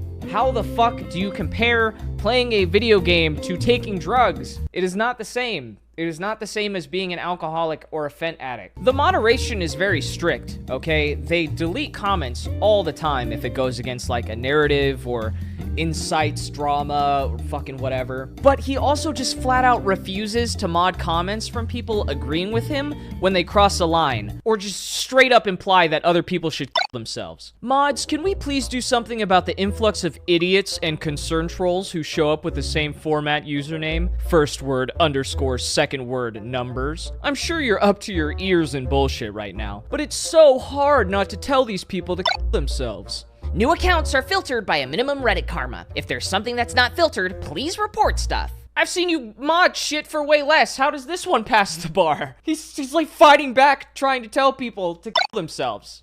Fuck technicals, and every single gremlin who listens to what that dumb fuck says. Look at Duffy watering at the mouth here for more drama. Is there a new thing we should know about? Turns out the OP was complaining because I called out Salt for putting their bulge on full display at an all-ages Smash event. And then in a reply to that, few overstand implies that I should be triggered to kill myself. Right there, right under Duffy's post. But since he thinks I'm a freak, he's gonna let that one slide. Here's Duffy trying to police someone who actually knew hacks by telling them to grieve somewhere else because he didn't like the negativity.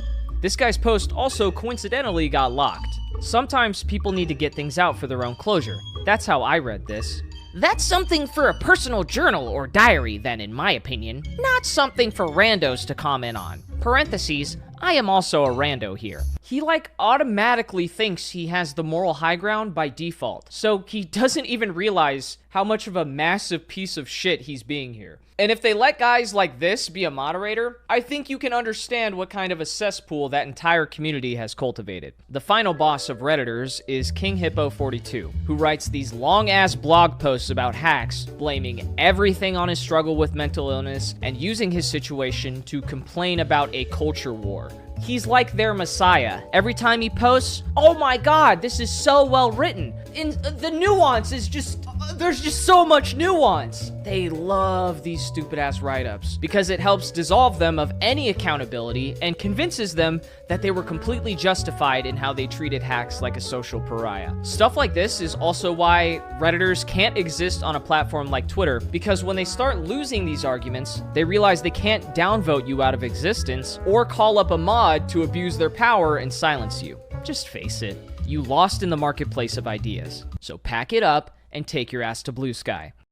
If you know about Melee Hell, then you know that it used to be one of the great stomping grounds for Melee's most legendary shitposters. But now, it's an over-moderated hellscape that only exists for thirst traps, clips, coal, and an emotional dumping ground for the creator Michael Dominic, who is way past his prime. Despite having me blocked, he's spent the past few weeks making fun of Hax's death, blaming me, and harassing his mom.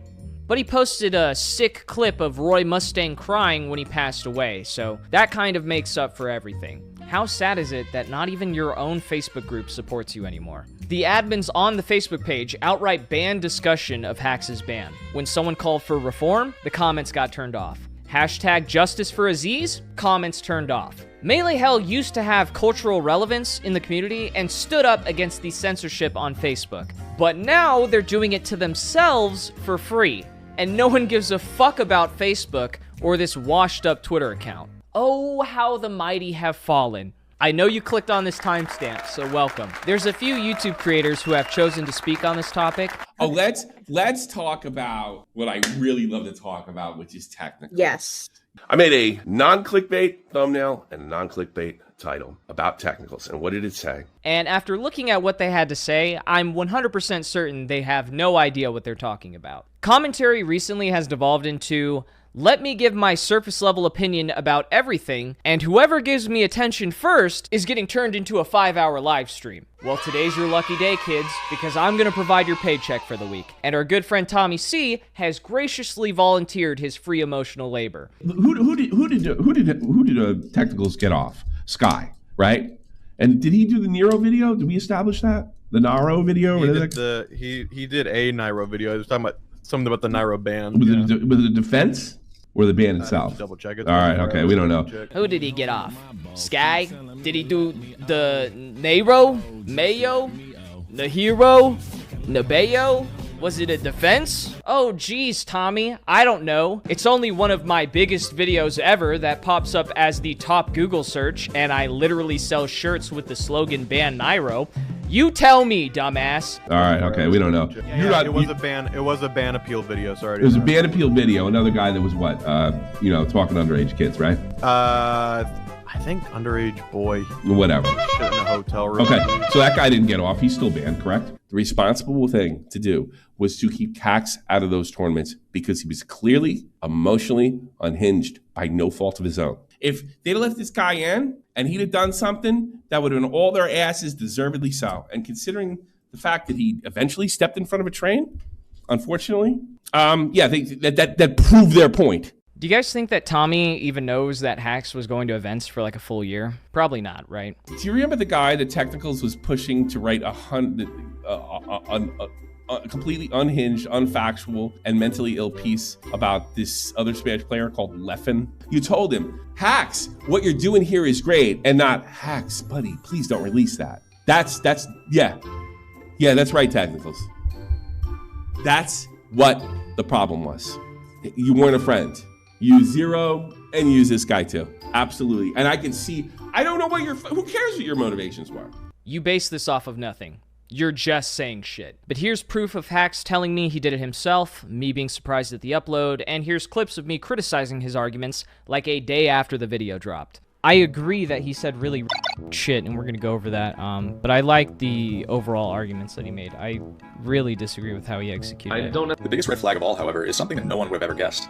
This was stupid. He could have cut this entire part. This is where he starts going through avatars, and then the whole Death Note meme. Justin Wang was memeing on him for saying this shit too. You said that was legit. This was stupid. He could have cut this entire part. You passed it off like it wasn't mentally ill, like it was good. This was stupid. I remember seeing your tweets when I followed you. Boy, Hax got Leffen now. Hey, Tacticals, did he get him now? How's he doing now? He does make some good points in this video that I agree with. He also makes some shitty points that I disagree with. I think Leffen deserves a lot of criticism. Do I think he deserves every criticism from this video? In particular, not really. I just don't like people immediately disregarding everything he said in this video because of some sound bites. How's he doing now? I don't know who cares what your motivations were? Knowing you probably skipped to this part of the video instead of doing your due diligence. So here's also the screenshots of me telling him not to make videos from the earlier segment that you didn't watch, and proof of me telling him to distance himself for good measure. You're welcome. Piece of shit Technicals was pushing our community to get on board with these videos that he was making on Leffen. Like, he wanted to be on our crew so we could root for his bullshit. He keeps framing it as if I asked them for their help. Hey, Tommy, why the fuck would I ever need your help? Breaking news! I don't know if you've noticed, but you run a dead channel. I should write this segment off on my taxes because this entire response is considered charity. I think Technicals was one of the most talented guys I've ever spoken to. He was iDubbbz level. He was that talented. I'm sorry, Technicals is smart. He's creative. He's funny. He's not an idiot. I think Technicals is smart. He's sexy. He's got a peanut butter complexion and a BBC Junior to boot. Wow, thanks, Tommy. That means a lot coming from a drunk, washed-up live streamer. There's two types of friends in this world. Those that bail you out, and the ones that are sitting right next to you when you get bailed out. Too bad I can't say the same for you. And the only reason I'm giving you the most attention you'll get until you let Keem glaze you like a donut is because your responses are so factually inaccurate and fueled by blind alcoholic rage that you make the perfect punching bag to get my point across. And I didn't even have to do extra research to do it. Maybe next time pick someone in your own weight class like Tipster or Wings of Redemption before you decide to embarrass yourself again. While we're on the topic of fights, this guy named Rusty, who is the second person to voluntarily embarrass himself by delivering a speech at Hax's funeral, had this to say about me afterwards. Took everything for me to leave the room and not swing on him.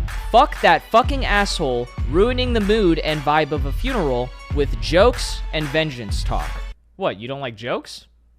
So after I finished my speech and sat down, Mewtwo King played a little practical joke on me by pulling my beanie over my eyes and then tossing it over by Hungrybox. It was actually this same beanie, so imagine that.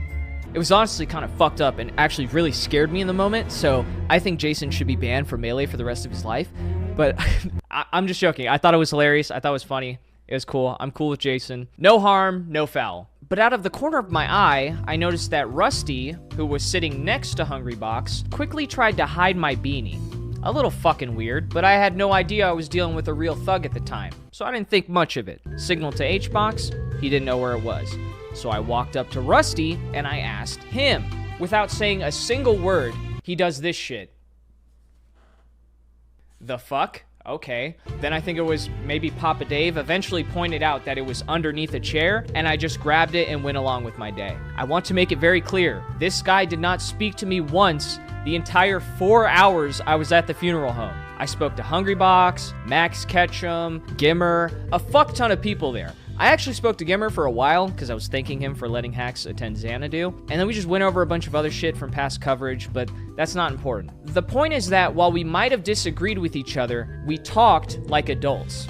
This grown-ass man had beef with me that I didn't even know about, and the only thing he could think to do is hide my hat passive-aggressively and then vent about it online afterwards. My Emperor's Hockey bitched you so hard that all you could do was sit there clenching your fist, imagining what you'd do if you had an above-average testosterone level. As someone who was there and spoke, fuck technicals. Hacks is so much more than the drama. And you illustrate that by also making his funeral VOD about drama. Couldn't just leave it on Twitter, huh? Look at you being the bigger man. Since you're clearly very emotional about this, Hacks must have meant a lot to you, right? You know what? I'm gonna ignore Twitter and go for a nice bike ride in the sunshine, because that's what Aziz would have wanted people to do. Reflect on the good times, the good things about him.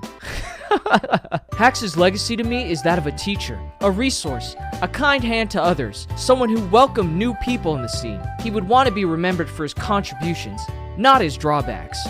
Wow, this is fucking beautiful. The only thing that could ruin it now is if I key searched his name on your account and somehow found you constantly talking shit about him when he was alive. You ever just go to a tournament to flex on Hacks' money? This is at least 3 times more interesting than anything Hacks has done in the last year. If an O-Tour did what Hacks did, no one would have given them 5 chances. Hacks hasn't ever apologized or explained why he lied to the Smash community about playing Falcon to get into Summit 2017. Hacks hasn't ever explained why he mass banned box users requesting tech support or order cancellations. Hacks was trying to turn the Melee scene into his personal army. This one is actually after he passed away, surprisingly, and so is this one. It's very interesting, the lineup of defenders of Hacks fighting the good fight. Scam artist Mewtwo King, dubiously banned West Balls, Sex Pest Anti, scam artist NYC Furby. Who else is going to join the big game? Whatever happened to riding your bicycle in the sunshine? Did you get tired of that?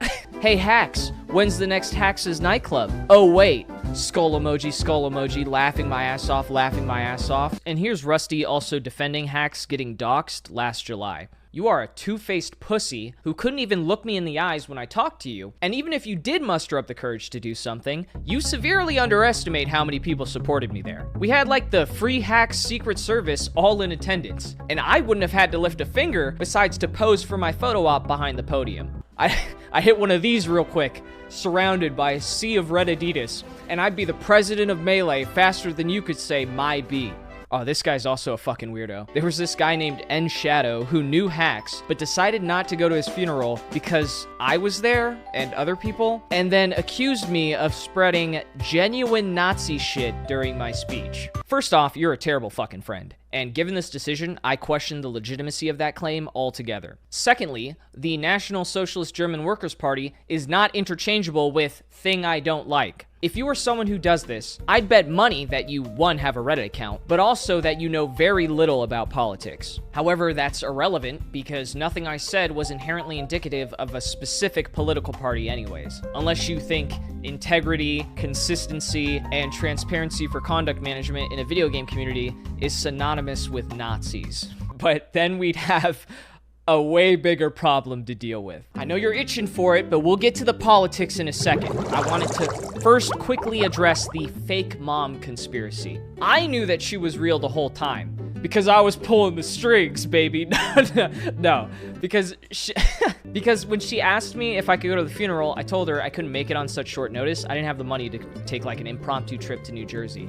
So she actually helped get me out to the funeral. She helped pay for that. So thank you again for that. I really appreciate it. It was honestly fantastic. It was a great experience, and I'm glad I was able to make it. Thank you to all you guys for being so cool when I met you in person, except for Rusty. You are a massive pussy. When I got there and talked to her in person, I was shocked at how much deep lore she knew about the community. Like, Mama Hacks was locked in. She's as much of a Melee player as Hacks was. Like, no doubt in my mind that she can wave shine. We're gonna be seeing Mama Hacks in top 8 very soon, but the timeline did not seem to agree. And I understand where some of it was coming from. I see a world where some technicals freak reached out to his actual mom to post the GoFundMe and is now using his account to continue the grift. No mother in their 60s talks like this, and uses Twitter this much. If it is his actual mom, that is more disgusting. Let your son rest. What is this Doctor Strange-ass prediction? How many worlds do you see? How many possibilities are there?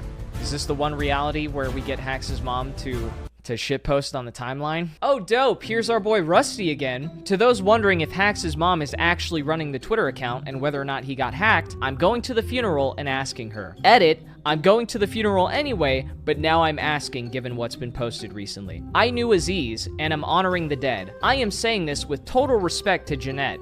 I don't think it's her behind those tweets. Did you get confirmation on this one way or the other? Based on what happened, I'm wrong and sad. It's okay, Rusty. Just go ride your bike. You'll be fine. This guy, in response to someone asking if Hax was actually dead and if there was an obituary on the day of Hax's livestream funeral, he said, I don't know. The whole thing is sus. This is like when Lyrics DM'd Too Mad to check if he was dead. I don't know, man. This seems kind of sus. Literally the day of his funeral. The day of his funeral. It's fucking idiot, bro. Hello everyone, my tag is Mech, reporting on everything that I like to suggest for the Melee community and hopefully to be featured on Technical's video. Oh, I can't wait. I can't wait for this segment to get clipped out of context. Watch how this goes over people's head, like almost instantaneously. This is more a general problem with the internet, but it's extremely relevant to this discussion and it pisses me off, so I'm going to talk about it real quick. When something happens that you don't like, you can either categorize it as a right-wing problem or a left-wing problem. You could pour a bowl of cereal, find out there's no milk left in the fridge, and then blame it on Bidenomics or Trump's tariffs. And some genius will unironically find a way to agree with you, even though you just forgot to pick it up on your last grocery run. That is the level of discourse I'm forced to engage with daily. In this case, because the Smash community is predominantly left-wing, and it's one of the main things that I talk about, and for the most part, I'm against them, they rationalize their hatred of me by accusing me and others of being right-wing, far-right, a national socialist. Technicals and Manalord being allowed at Hax's funeral and using their eulogies to own the libs is a new low I didn't even know we could reach. That funeral was just so disrespectful to his legacy. He would have hated the way it ran and who spoke. Right-wing grifters took it over. Hax dies and then we want to like put all the blame on trans people. That's what they do. Conservative, fascist, Christo-fascist. The loudest people about this topic are also all right-wing grifters for some fucking reason. Spend 2 minutes on the trending tab and you're hit with Technicals and his supporters, a verified account called Fox News SSB, known bigots, and people reposting 4chan screenshots about the situation. I am genuinely depressed about the Melee community at the moment. The hack stuff has literally caused a Trump-style reality schism in the community. People aren't interested in the truth. Nazi, nationalist, ultra-nationalist, authoritarian. Why are we having like a far-right movement within Melee? Technicals. As someone somewhat involved with Melee in New England, I personally knew multiple of the sign-offs on that ban that wouldn't have done so without evidence. Evidence I didn't care to see. Fucking hate what Technicals did to the community. Guy is the libs of TikTok of the Smash community. Here we have a couple of left-wing users on Blue Sky actually noticing this pattern and being fed up with getting painted as right-wing for no reason. Don't get me wrong, there's definitely an audience for a right-wing grift, if that's the route I wanted to go. Woke Smasher gets 3-0'd by facts and logic. That would go hard. That would go insanely hard. But the major problem is that I don't give a fuck about politics. If you haven't noticed, there is literally a right-wing sector of the Smash community that I don't promote at all, despite being asked to on several occasions. You know what I told them? That introducing your unnecessary polarizing politics into a video game community is inevitably going to alienate participants and cause a problem for sponsors. If you somehow make Mario punching Donkey Kong about hating trans people or sex reassignment surgeries, I think you're both obnoxious as fuck. Yeah, I check in with the Melee community for their nuanced take on Israel-Palestine. Yeah, hello? Yeah, I was just checking to see if anyone's asked Mango about his stance on abortion recently. No? He's still just playing Falco. Oh, okay. Because my job is on the internet, I'm forced to see shit I don't care about every single day. And on top of that, we have Pikachu playing politicians whose only credentials is saying the N-word, giving me a lecture on infectious diseases, and Kyle Rittenhouse. So even if I did want to sit here and espouse my political beliefs, no one would or should give a flying fuck what a random YouTuber or Smash player thinks about global or economic policy. Oh, clip it, checkmate. He said his opinions don't matter. Another dub for the Democrats. I also don't know why you guys act surprised that there's an entire right-wing Smash community when you explicitly ban people for being openly right-wing. So I was actually banned officially. I'm not bullshitting here. From my perspective, I was banned from this community from attending events because of a 5-word tweet that I put out. The 5 words were trans women are not. Mamma mia! That's what I said. The main reason as to why I am supposedly banned is because of politics. The Smash community is filled with many people that claim to be something that they are not. They claim to be women while they are Mamma mia! And I am very open about my beliefs. The Luckbox Esports article said that I have a religious delusion. And as soon as my local TOs put up that I was going to be potentially banned, for things that they found on my Twitter that went against kind of the wokest, leftist agenda, because, you can't speak out against that. Most of the TOs in the mob and Smash align with that. So I said some things counter to that on Twitter, and that's reason enough for me to have been banned from my local scene. Do you not understand the basics of social psychology? They don't just magically disappear and stop playing after you ban them. And that same day, I went to some of my friends and said, well, it's time to start a counter scene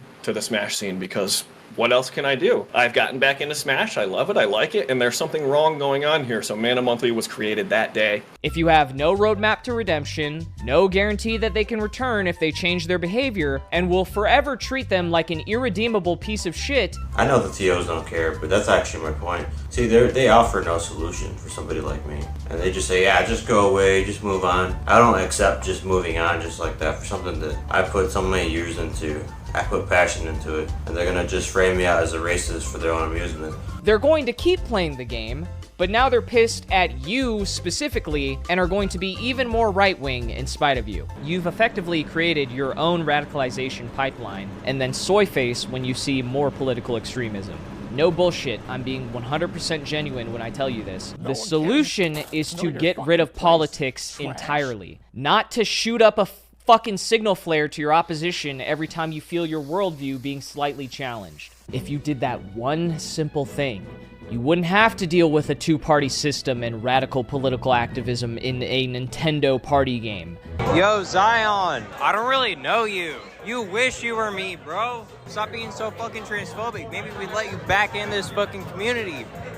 Bitch! But you've made it very clear that you prefer engaging in radical political activism. You are all incredibly naive, and I'm certain that even when you know the answer, you will continue to sabotage yourself, and nothing will change anytime soon. Oh, would you look at the time?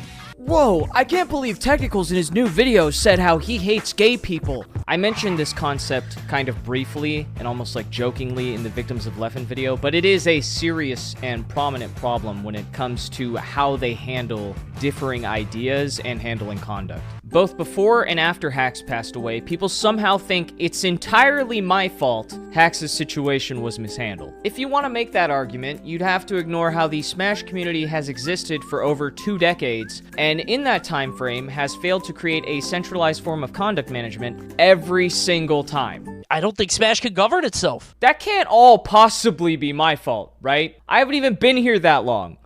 I got globally banned 5 years ago for making fun of Esam and his wife. Which I don't regret at all, by the way. It was totally worth it, and I'd do it again. In fact, I literally did it again just over a month ago. So let me get this straight. If this is your argument, then you're telling me that the community for the highest selling fighting game of all time gets derailed by one banned, modestly sized YouTuber, and that doesn't make you start to question the competence of the people in charge? Okay, I'm just saying. Just seems like a lot to take in, but if that's the narrative you want to roll with, I can't stop you. If you didn't want me to be the spokesperson for free hacks, here's a novel idea. Maybe you should have said something for your friend and helped him out of a shitty situation. There's a lot of nuance here that you have to take with a grain of salt, and if I have to become the guy that does that investigative work and is the arbiter of all of this, like, I don't know. I just don't want that to be me. You know what I'm saying? You're not that guy, pal. Trust me. You're not that guy. Yeah, maybe I could have said free hacks a few more times. Maybe I should have said it on Twitter instead of being a giant pussy. But I can say 4 hacks now and mean it and push it because we can prevent this from happening. I'm only using these clips of Hungrybox to kind of illustrate a broader point here because I think he said it best. I don't think conversations had to happen privately. I think they were held privately because Smash players are massive pussies and want to avoid getting criticized. That's why on Reddit they're now banning links from Twitter and planning an exodus to Blue Sky. Or really just anywhere they don't have to see other people's opinions. You know what we need to do? Honest to God, we have to move back to Reddit. I know I've given Juan a lot of shit over the years, busting his balls, but as a man, I have a newfound respect for him. Nobody has genuinely felt as remorseful as I think he does. He apologized directly to Hax's mom, admitted his faults multiple times, which as someone who already helped Hax by letting him join his tournaments, he really didn't have to. He could have flown under the radar very easily and just waited out the storm like everyone else. But he didn't. As someone who probably knows what it's like to get alienated by his peers, there's a certain level where I can empathize with him and understand why he might not want to be put back in that position. But that's definitely not the case for everybody. That's a very unique situation. Don't use Juan. Don't use Juan now. You're not Hungrybox, okay? And no, I didn't just learn empathy at 27. Before I let you out of here though, one last thing. Can I get a free hacks? Oh my God. I'm kidding. Get out of here. I'm not trying to get you. I'm kidding. I'm kidding. It's a joke. It's a joke. It's a joke. It's a joke. I can't make a joke. That's crazy. I'll see you later, man. Get out of here before you get canceled. I was gonna do this last podcast. Get out of here, Zain. Bye-bye. This is why no Melee players want to come on the podcast, and he's asking why. After that infamous clip of Zain with EE, he went on to say free hacks was damaging, hacks needed help, not from him, of course, and then sympathized with how hard TOing is and vouched for their good faith nature. I used to run my own event back in the day. It's not that fucking hard unless you're running like a super major. I can understand the logistics of that being a lot more complicated, but every TO's job is not fucking hard. You set up a bracket and you announce matches. Whoop-de-fucking-do. But saying all of that made him reminiscing on how much Hax loved Melee after his passing ring pretty hollow, especially considering he peddled the same narrative that kept him banned for no reason. Unbanning him serves as a band-aid for a much larger problem. Who gives a fuck if it's a band-aid? You give a kid a Spider-Man band-aid and they're like one of the fucking Avengers. They're ecstatic. They're all over the place. They're good as new. I think we should have tried that. It could be Dora or whatever, just some kind of band-aid, some kind of adhesive strip. Maybe if he got a band-aid once in a while, he wouldn't have gotten an infection in his amputated leg. Clearly, in hindsight, you guys were wrong the entire time. But the only one man enough to apologize and admit it, again, is Hungrybox. Oh yeah, Zain's post kind of reminds me of how in Moky's remembrance post, he says, "In the last couple of years, there are things that I regret and wish that I'd have done differently, and frustrations that I wish I'd made a better effort to voice differently. But they came from a place of care and wanting to see someone who I called a friend and an inspiration succeed." Dude, you saw a post of a tournament series giving Hax a chance, and you took a joke out of context to quote retweet that post to smear him and try to keep him banned. The best way to get me on ban is to make other players look bad. We have to be able to directly compare my behavior to other people. Show them that I'm not that bad after all. Yo, that's like the best way if you want the truth. Get those Moky clips out. Then you responded that you knew it was a joke after he apologized to you and said it wouldn't happen again, which he didn't have to do. And then you said how he could tweet about growth and reflection all he wanted, but you were not seeing it. Just shut the fuck up, Moky. No one is buying this. Why don't you go join Salt and tell someone to himself at a tournament again? Fucking yourself. As someone who speaks up on these topics a lot, sometimes I genuinely wonder how things would have gone if Etika was still around, because we would have been in the same kind of sphere. He was a big fan of Drama Alert, I'll tell you that. Because when I think about his famous motto, at least he wasn't a bitch and always spoke his mind. he was actually my main motivation to try to stop this from happening. Because even though at the time I would have had no impact, I still felt insanely embarrassed and regretted that I didn't take it seriously. But I understand that not everyone learns their lesson, and it's way easier to just sit there and watch me get all the hate while you pretend like your private Discord chats are actually moving the needle. I think people thought that like nobody talked about it. I promise you, every top player, TO, we've all had discussions about it. We just didn't do it online. Oh, dude, Zain and I, do you know how many phone calls Zain and I had trying to figure out the best way to navigate how to deal with hacks and try to like help him out? Literal 2-hour phone calls at least once a month for like a year straight. If you think I'm being hyperbolic like Leffen, take a look at how fucking delusional some of these Smash players are, who have decided to build an evil caricature of me in their minds. Most of these are after he passed and after I attended the funeral and gave my my speech. If I ever see you justify anything Technicals or any adjacent Smash Groiper does, I am cutting you off. There is no middle ground in this. You are just a bad person. Very nuanced take. Nice. Technicals should be put in some sort of prison for the amount of shit he has purposefully omitted for clout, though. Fuck that guy. Like what? They always say this shit, but then they don't provide a source. Can you please tell me what you were talking about? I hope Technicals... full stop. I'm not finishing that sentence, even though I want to so bad. Maybe if you were on Blue Sky, you could finish it. I blame you way more than Leffen for Hax's death. Leffen did some bad things that pushed Hax out, but Technicals needed to keep Aziz a pariah to use him as a bludgeon. I hope in hell you understand the amount of blood that's on your hands. Again, how is me trying to get his community to accept him again, keeping him as a social pariah? I didn't fucking ban him. That wasn't my decision. Can't help but note that not a single person who is using Hax's terrible situation to dunk on TOs is an actual Melee player. They are just good little foot soldiers for Lord Technicals. Lord Technicals. Yeah, I'm fucking supervillain over here. They do not actually care for the well-being of Hax, they just want their little points. Gross. Okay, well, what about you? What about you guys? Because I've been on Hax's side and advocating for him since 2021. A lot of you didn't start saying shit in favor of him or anything nice about him until after he passed away. So who the fuck here doesn't care about his well-being exactly? Oh, this person privated their account. I can't see that anymore. Any mutuals that still follow Technicals in the next 24 hours are catching a block.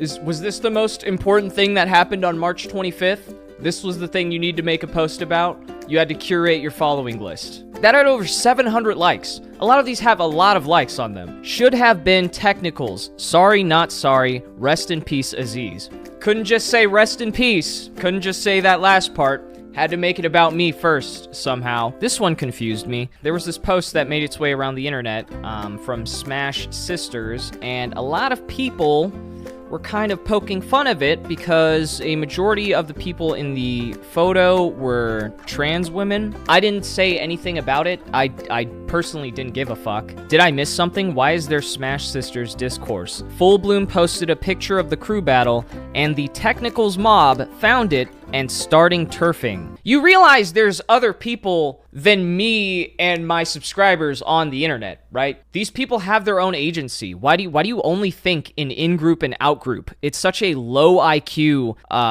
indication. Oh, our tribe good. Technicals bad. Smash Sister get bad. Technicals fault. After the hack situation, Technicals and Manalord fans have been in full force spreading bigotry for literally zero reason. A lot of them don't even play Smash either, just have a weird vendetta against the scene in Leffen. Again, other people exist on the internet. What is this? What? This is exactly what they did to Hax. Holy shit, some random guy who also doesn't like Leffen sent him some weird threats. Hax doesn't like Leffen. It must be Hax's fan because he has a bigger number. Where's the bigger number? Wow, it's almost like whenever you let Technicals and drama baiters into a community, you get a whole lot of bigotry from people who don't play or care about the game, trying to find excuses to harass people. Again, I would like to reiterate, I said nothing about Smash Sisters. I'm not involved in this. I didn't like a tweet. I didn't quote retweet anything. I didn't retweet anything. And then it went viral. I don't know. The fuck do you want me to do about it? Need someone from the Smash community to fuck up Technicals IRL. Put a little fear into him. Lil Chud is out of control. Why?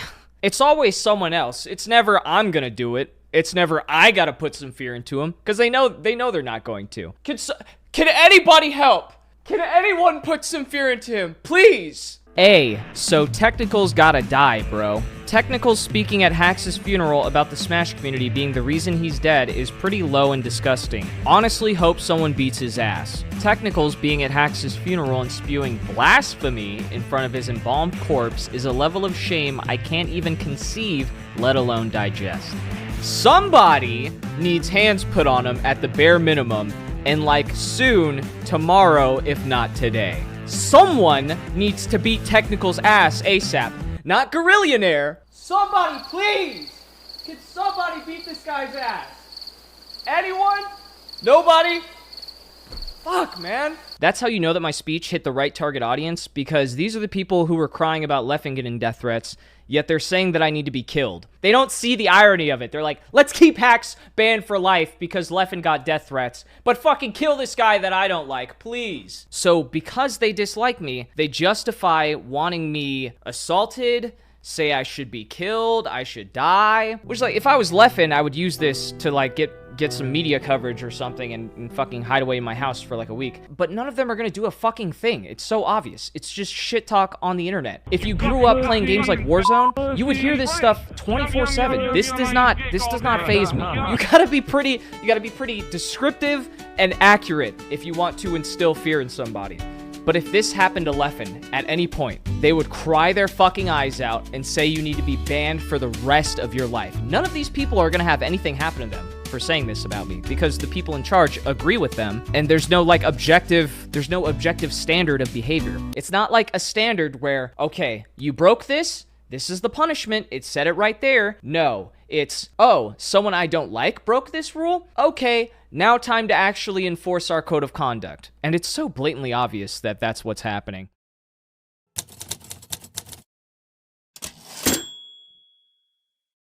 There's absolutely no reason that this had to end like this. You all know you fucked up. I didn't have to make hours of video essays for you to realize that. But while Hax apologized month after month, where was the accountability for mishandling his situation in the first place? Instead of apologizing and maybe showing him a little bit of grace, they layered on new demands and punished Hax for being upset at them. In their attempt to reprimand him for perceived wrongdoings, they ironically proved his initial criticisms to hold true. Dangling his passion over his head to force him to go to therapy, issuing a gag order on all criticism of Leffen or discussion of his treatment, and all while providing no real guarantee or pathway to reintegrate as a member of their community. It would be easier to make a list of what isn't considered authoritarian here. If you guys learn one thing from this, let it be that sometimes you don't need to fix everything all at once. Sometimes a band-aid and friends who care about you really is enough. The Smash community denied him both. They knew exactly what he was asking for and chose to ignore him because they knew what was best. Did you get the result you wanted? Do you feel like you did everything right? Was your arrogance worth it? Do you feel like you won?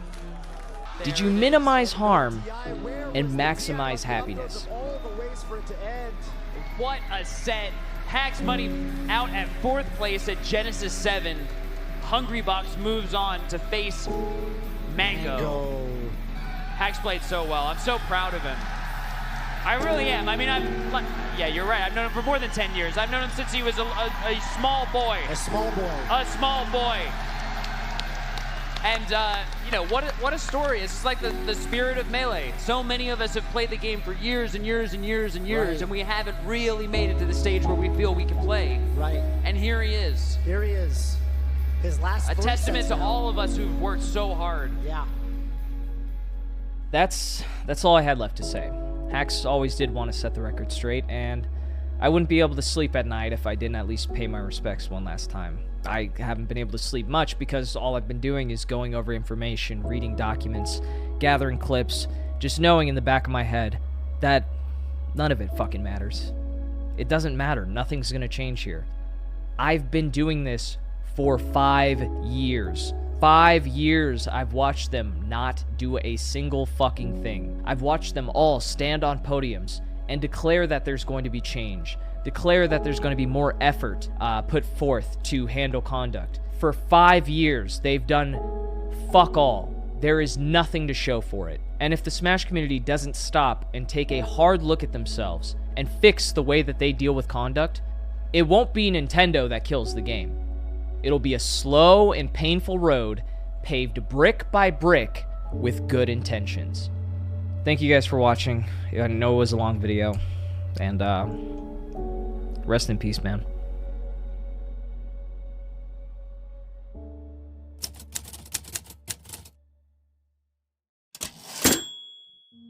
Regardless of your former allegiances, whatever camp you're in, it's critical that we try to understand why this happened. We need to acknowledge that every single person craves a sense of belonging, even if they find that belonging in a community that is not good for them, as was the case here. And 2, Melee has become increasingly more draconian. Regardless of how much of our lives that we pour into them, we should not rely on these communities to necessarily do the right thing, especially as they continue to tilt towards corruption, which is plainly what's happening. TOs need to take a long, hard look at how we got here, and work towards making substantial cultural changes if they want their grassroots community to survive. Rest in peace, hacks.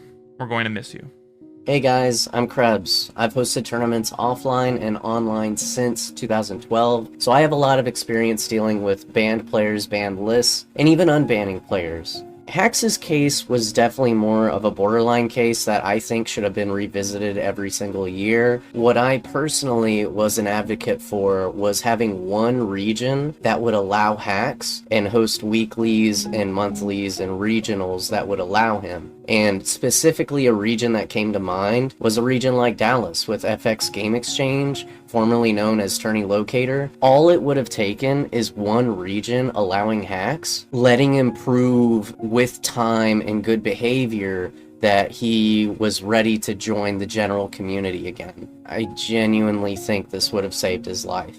I was even close to hosting a regional for him myself, and I've been really kicking myself wishing that I had done it. I was in the talks with Technicals and Hacks about doing it. So my message is be willing to stand against the grain, whether it's yourself hosting a tournament for people or supporting people that you align with and want to support. Be an independent thinker. Like, to come from this moral superiority, you can't say this, otherwise we're just gonna kick you out, and like we're just gonna go on Twitter and cancel you. Like, y'all need to grow up, because there are real consequences to this. You know, because that's why we all come together, is because we all love Melee. And the one guy who loved it the most is gone. Rest in peace, my boy. Take it easy. The Smash community wants to keep up the facade that they're this all-inclusive community, but God forbid you commit wrongthink or have different beliefs due to factors like religion, then you gotta go. In order to fix things, I think there needs to be a change in leadership, unless they want to be heavily moderated by Nintendo. If these adults won't hold each other accountable, someone else aside from you and random people on the internet have to do so. And if they want to keep being grassroots, they need to stop treating tournaments like birthday parties. Hags had an insane love for Melee. Maybe if the neckbeards in power address the issue at hand and suck down their pride to let Hacks play a children's party game, Hacks would still be here. Despite doing so much for the community he loved, he was branded as a villain because it suited their narrative. I just hope they think the end result was worth it. Rip Hacks.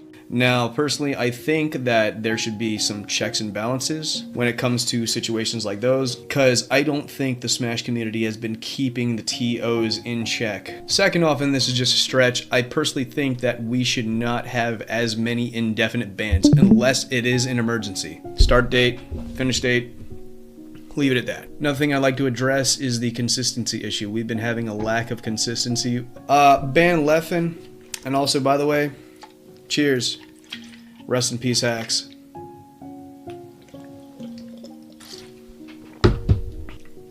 Worth it. Like, one big thing about the hack situation that actually fucks me up, just the amount of people that are so willing to not see the side of someone like being pushed out of their passion with fucking zero chance of remorse of coming back. And like, I don't think people see the gravity of that.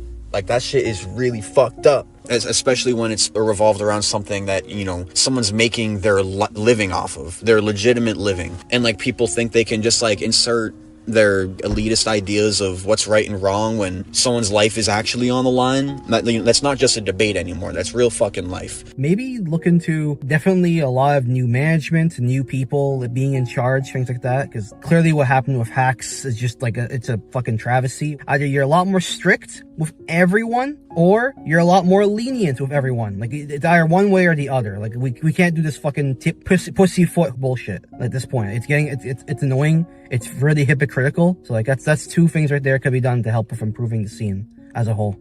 Rest in peace, hacks. I'd say at the very least, I would like for repercussions to be made for specifically Leffen and the New York scene of Super Smash Bros. Melee, alongside the long list of the people that ban hacks that they are desperately trying to hide. But if there is really anything else to end off with, I just want to say rest in peace again to hacks. I still can't believe this is fucking happening. Don't let this ruin your love for fighting games. Don't let this ruin your love for Melee and Smash at large. And don't let this ruin your love for the FGC, if you are also a part of the FGC community. I'm sure we could all learn a valuable lesson about this. 1, form some sort of interdisciplinary group.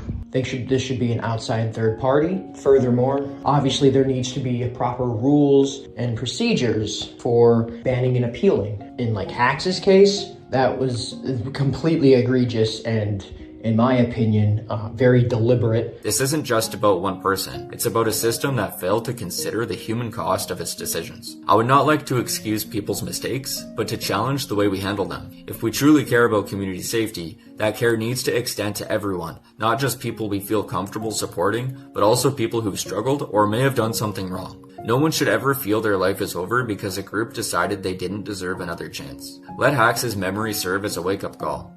Not to divide us further, but to ask harder questions, push for better systems, and to build a scene that heals rather than harms. In all of this, where were his friends? The friends that he had spent countless years with. His supposed friends either ignored him, treated him like Voldemort, or actively contributed to the abuse and harassment that he faced on Twitter. To anyone trying to pretend that they didn't see this outcome coming for years, they're clearly just lying to you. We all saw him on X, slowly but surely deteriorating after years and years of being ignored. We have tried on countless occasions to try and talk to these people, and they can't even admit what they did was wrong. My final words are these. Sorry.